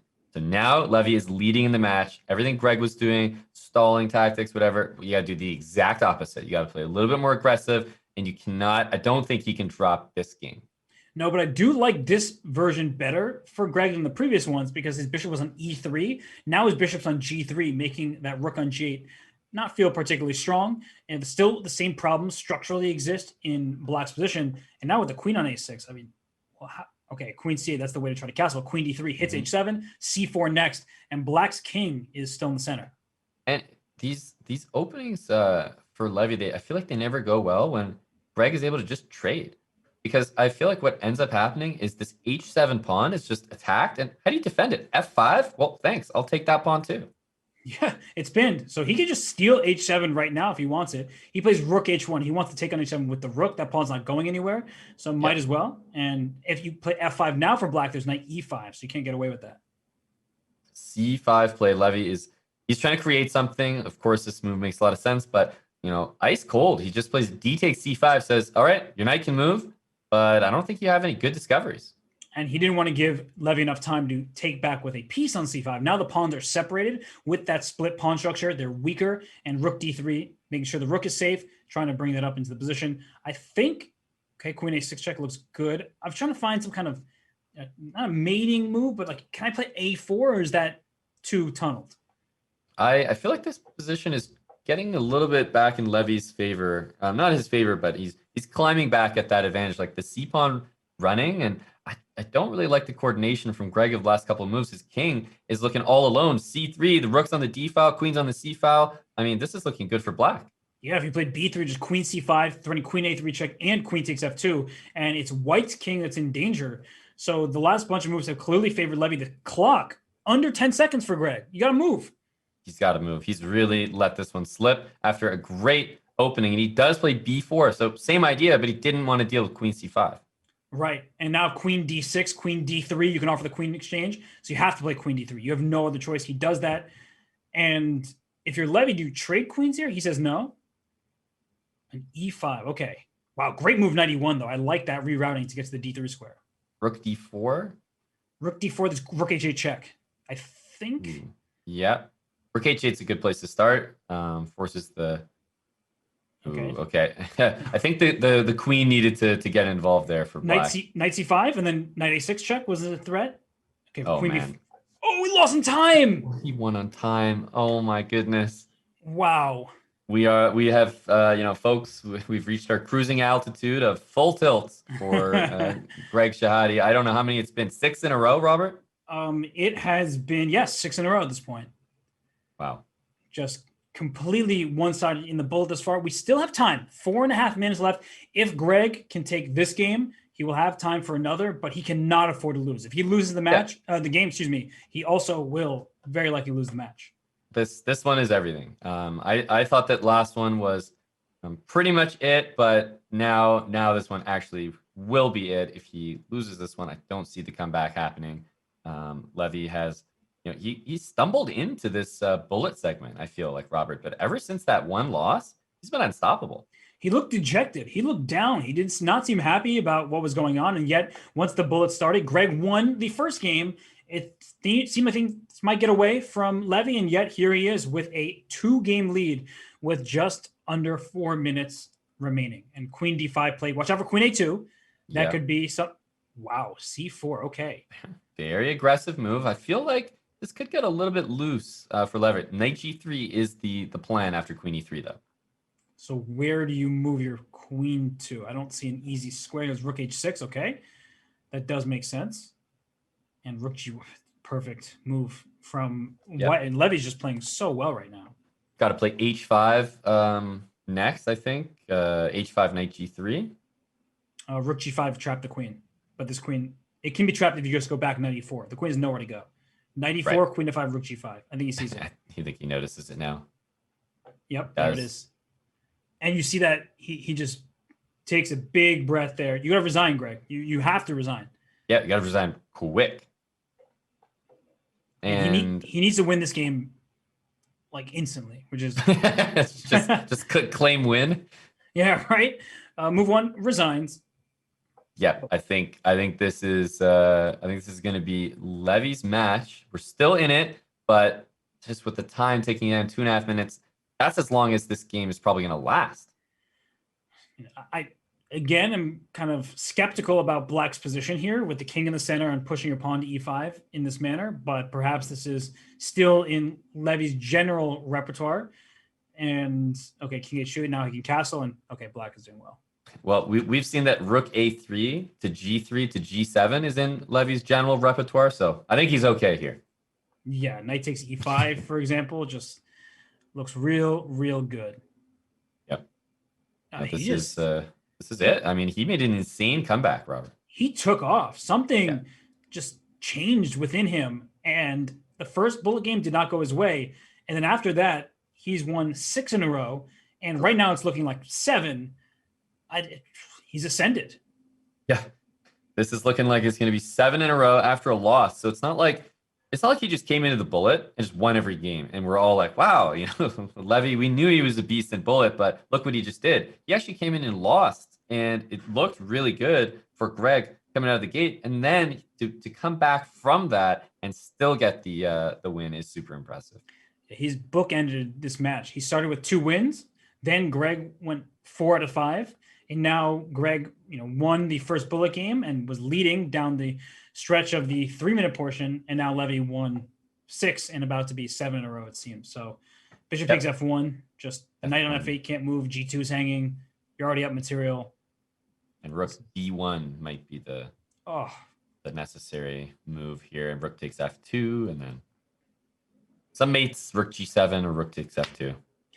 Yeah, the wheels came off, and Greg, he gets one more game, but it's a 4-point lead for Levy. And we say this often, where the match seems closer than the score may indicate. 4-point lead for Levy. Just 15 minutes ago, we were talking about, hey, maybe Levy has enough time to get back in this thing, and then he just won every single game since. Yeah, and then it's funny, we were talking about having enough time to make a comeback, and now we're talking about having enough time for Greg to make a comeback. And all those times earlier, he shaved time off the clock. It's like, well, maybe I actually need that right now. Yeah, and we see this is the last game, 10 seconds remaining, unless there's a resignation in the next few moves. This is the final one, and what is happening here? B7 couldn't be captured because queen takes D2 was checkmate. This seems like some sort of, not theory necessarily, but known position to both. I think it's like just a trap, I guess. Like this idea of queen E2, B5 hitting the bishop on H5 is kind of a theme, I guess. Feels like one learned from Hikaru, because he plays B3 all the time. So, Levy and Hikaru obviously collaborate a lot. I wonder if it's paying off here with the opening knowledge and the amazing bullet play. Well, I don't think he's played B3 in the match today, so it's funny. He's bringing it out when the match is already over. This is what we call the victory lap, as time is officially up, match is officially over. Levy is taking this one. We just wait to see what the final scoreline is going to be. It could also be a message to Roberto. Hey, you might need to prepare another opening for our match, because you expected this handful. Let's add another one to the mix. And that is a problem for players at such a high level, is you need to prepare, and they play 6 different openings and you don't know which one to expect. Yep.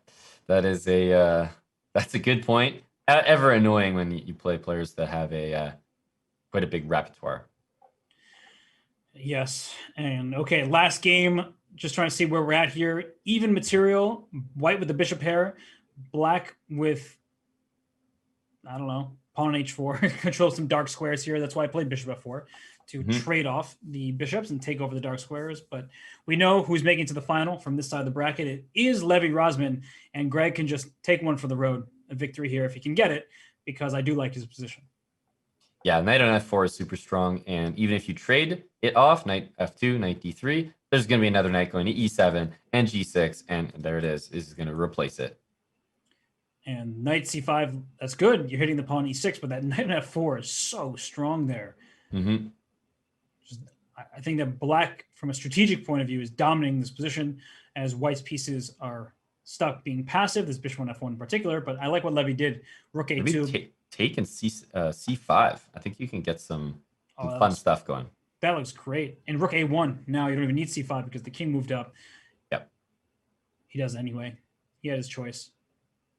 Oof. This is definitely turning around. And yeah, I mean, let's look at the time as well.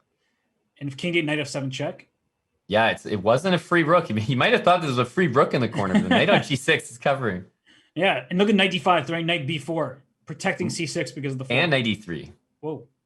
Oh my gosh, and that exchange sack, probably not advisable, but he goes for it anyway. He's got enough time. I don't mind it. Because he's running, knights are so tricky. Knight f4 is coming. Yeah. Now knight takes f4 is definitely coming, and then g5 to keep that knight safe and sound. There's b5 though. Okay, king takes d5. Oh, hanging c6 with check, or not. Just one of these bullet games. Yeah, one of those bullet games. Hard to comment on. Knight D3 though. Watch out. Knight G2. There's check. Rook E6, King D4, Knight F4 back. Getting forked all over the place. Yeah, knights are so. Oh, look at that Rook E8 move. And he smiled and laughed. He's like, "Hey, I tried to get you there, but you didn't fall for it. You had enough time." And well, that's the match. That's a 13.5, 10.5 win for Levy Rozman. Aman, what did we just see here? Well, we just saw a cheeky try at the end, but not one that Levy is going to care too much about, because we just saw one of the craziest comebacks that I can say, especially at the semifinal and final stage. We know how tough these competitors are, and they all deserve to be in the semifinals and in the finals by winning this match. So, I mean, this is just two guys playing some very, very good chess. I thought the openings were on point today. The blunders were on point as well. We made sure we got our fair share, but Greg just sort of like started out a little shaky, came into his form in the 5-minute and 3-minute blitz. Super impressed with his chess there. Started the bullet, and it seemed to be like the recipe for a Greg Shahade win. And that the wheels just came off the wagon, and it was just a train wreck at some point. And some of those losses, like that dropping the queen on H4, those are head scratcher moments where like, Greg, you're way better than this, and you could do better, but he lost the thread. And all credit to Levy. He found his footing in the bullet, and he was able to take this match.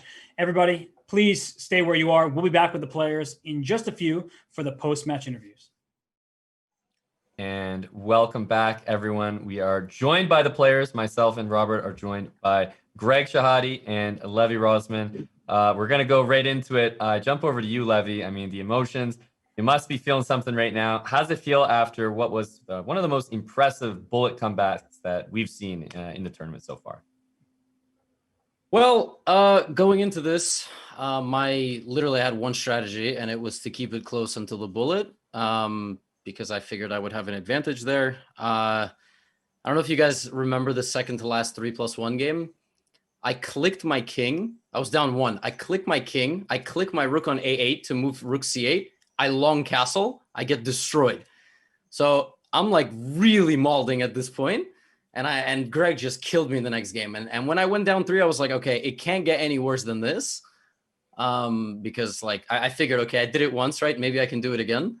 And then when I went down 4, I literally was like, okay, I mean, whatever, just play, put pieces on squares.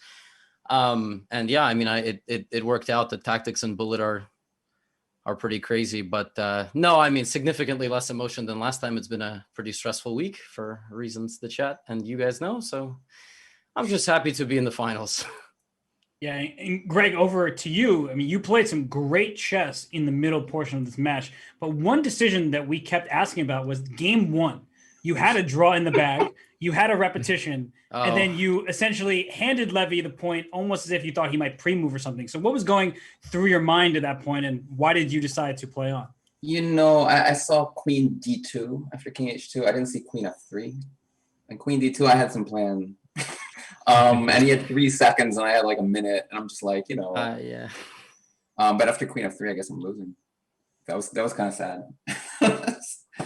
No, that was there was also like three games in or something. I like gave a game away. You took on B2, you went back to F6, and I was like, what the hell am I doing? I've never sworn that much in one blitz game. I mean, I was just a game.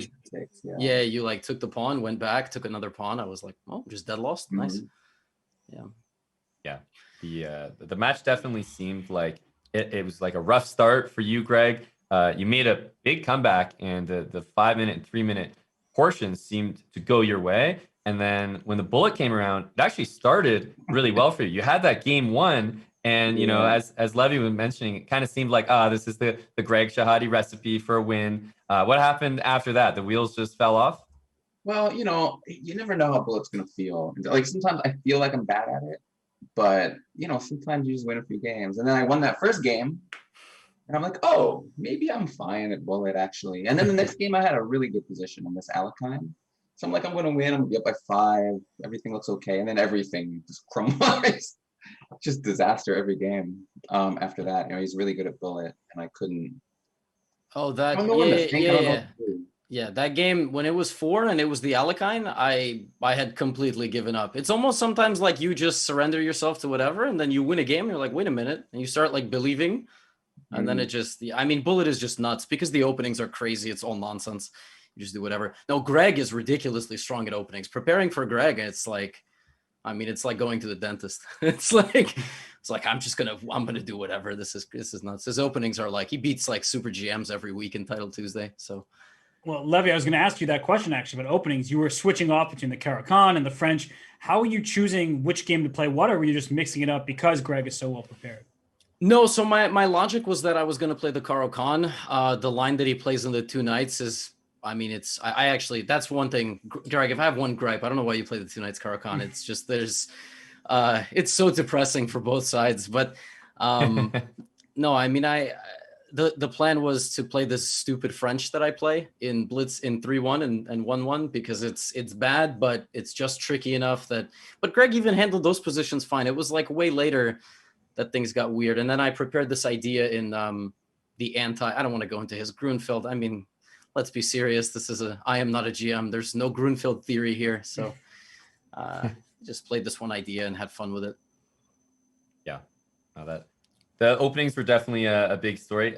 Levy, there was something on camera that I certainly didn't understand. What the take a nap? Is this now a signature of yours? Oh, no. That was subliminal messages. Like Greg talks a lot of trash. So I was, I was like, there was I wanted to do the nap thing when I got a knockout and then immediately lost like 3 straight games. Like, I gotta stop this shit. I was like, I didn't see it. I didn't see the nap. No, I just throw in some stuff for the crowd. I'll wink sometimes, or you guys know how it goes. Sometimes you'll just see a forehead, so you need to mix it up. Let the chat have fun too. So, but it comes back, man. You lose 3 straight, you almost lose the match. So, for sure. And well, I guess Levy, you guys played a long match. We'll let you go in a second, but what do you make of Roberto Molina, your opponent in the final? What do you see as that matchup looking like and your chances? I think I've played Roberto I've played him 19 times. It is 8 wins for me and 11 for him, I think. So, but no, he's really strong. He's like 2,800 blitz and bullet. I probably have 0 advantage there. I'm just going to have to rely on, I don't know what I'll have to rely on. Just go and do my best. Yeah. So. Yeah, well, you haven't had to rely on it yet, so I guess we'll all find out what that'll be when the match takes place. It'll be sometime very, very soon, I'm sure. Greg, it's your exit from the tournament, but I mean, you've gave us hell of a match, and all the matches with you and are very exciting to call. I can speak for myself and Robert. When I knew I was in trouble in the bullet, there was like a 3-1 game or a 5-minute game where I was like way up on time. He had like 4 seconds left, and he played all these tactics. Like knight takes f4, you know what I'm talking about? Yeah. And it was Robert just like, and I know exactly what you're talking like if he's seeing this in 4 seconds and then he won the game, and I'm like, I'm scared. No, there was a game you also in a time scramble defended the 2 rooks versus 2 rooks position, like knight versus bishop, and at that point I was scared of you. So I'm glad we traded this emotion with one another for 3 hours. Yeah. Well, we'll let you two regain your composure. It was a great match. Everyone was very excited. Congrats again, Levy. We'll see you soon. And Greg, sorry it didn't go your way, but you provide the entertainment every single time you're out here. Thank you. Thanks for having me. Good luck in the final. Greg. Good luck, man. See you guys. There you have it. We have our finals. We have Levy Rozman taking on Roberto Molina. You heard it from Levy himself. They played 19 times, 11 wins for Roberto, 9. No, that's 8 for 8. Levy. 8 Doing math yeah. quickly. But we also don't know what the time controls were. He just told us the results. So anything can happen in that one. Aman, what do you make of that final matchup? Oof, man, it's been quite a journey. All these matches, commentating with you, Robert, just whittling down to the 2 best players in the competition, and I think they're there for a reason. These guys deserve to be there. Levy taking down Greg, who's an incredibly formidable opponent, definitely has earned his spot, and Roberto has sort of a little more quietly just made his way all the way to the finals. Very, very impressive. I think what we're going to see from that match is another bit of a style matchup. I think that there are certain things that are just going to be part of the match for sure. We're going to see our time pressure from Levy, and we're going to see our queen trades and technical approach from Roberto Molina. So that's going to be a very exciting final. I haven't even wrapped my head around that match to make a prediction, but I know you'll quiz me on it when we commentate that match. So I'll save it for them. I will, and I'm going to make a prediction, which is not bold at all. We are going to see a heck of a lot of the Caro-Kann because they both play it. We can agree. They've been doing it nonstop, so we will have to see who is the better player in the all pawns, no hope opening. But Aman, I mean, seriously, another great time with you, my friend. It's just such a blast to cover this event. Such thrilling games, time controls with people down to the waning second and still pulling off amazing tactics. It just was a great, great time. Yeah, no, it's always a lot of fun commentating, hanging out with the chat. We hope that you guys enjoyed today's show. It was a lot of fun from the booth. We like the IM Not a GM tournament because it's the right amount of good chess and good blunders, I think, Robert. For sure. We all make mistakes, but when the time starts ticking and you're down in bullet, more happen. That was the case today. But Levy Rozman, Gotham Chess, the deserving champion, Greg Shahade gave me all he could handle, but Levy moves on to the final. We want to thank our producers, everybody behind the scenes making this event possible, and of course, the chat, the mods. Thank you so much for being here. We hope you'll tune in. I believe the next match will be in a few days. Keep an eye out. I'm sure it'll post on Twitter, everywhere on social media, so you will not want to miss it. But for now, we have to say goodbye. And if I'm not mistaken, there's an Arena Kings coming up. Is that right? I believe that is the case, Robert. So we'll pass the people off over there, I guess. Well, enjoy the Arena Kings. Anyone can play, but only streamers can win, and you all win when chess is involved. So bye, everybody. Thanks for being here, and we'll see you very soon.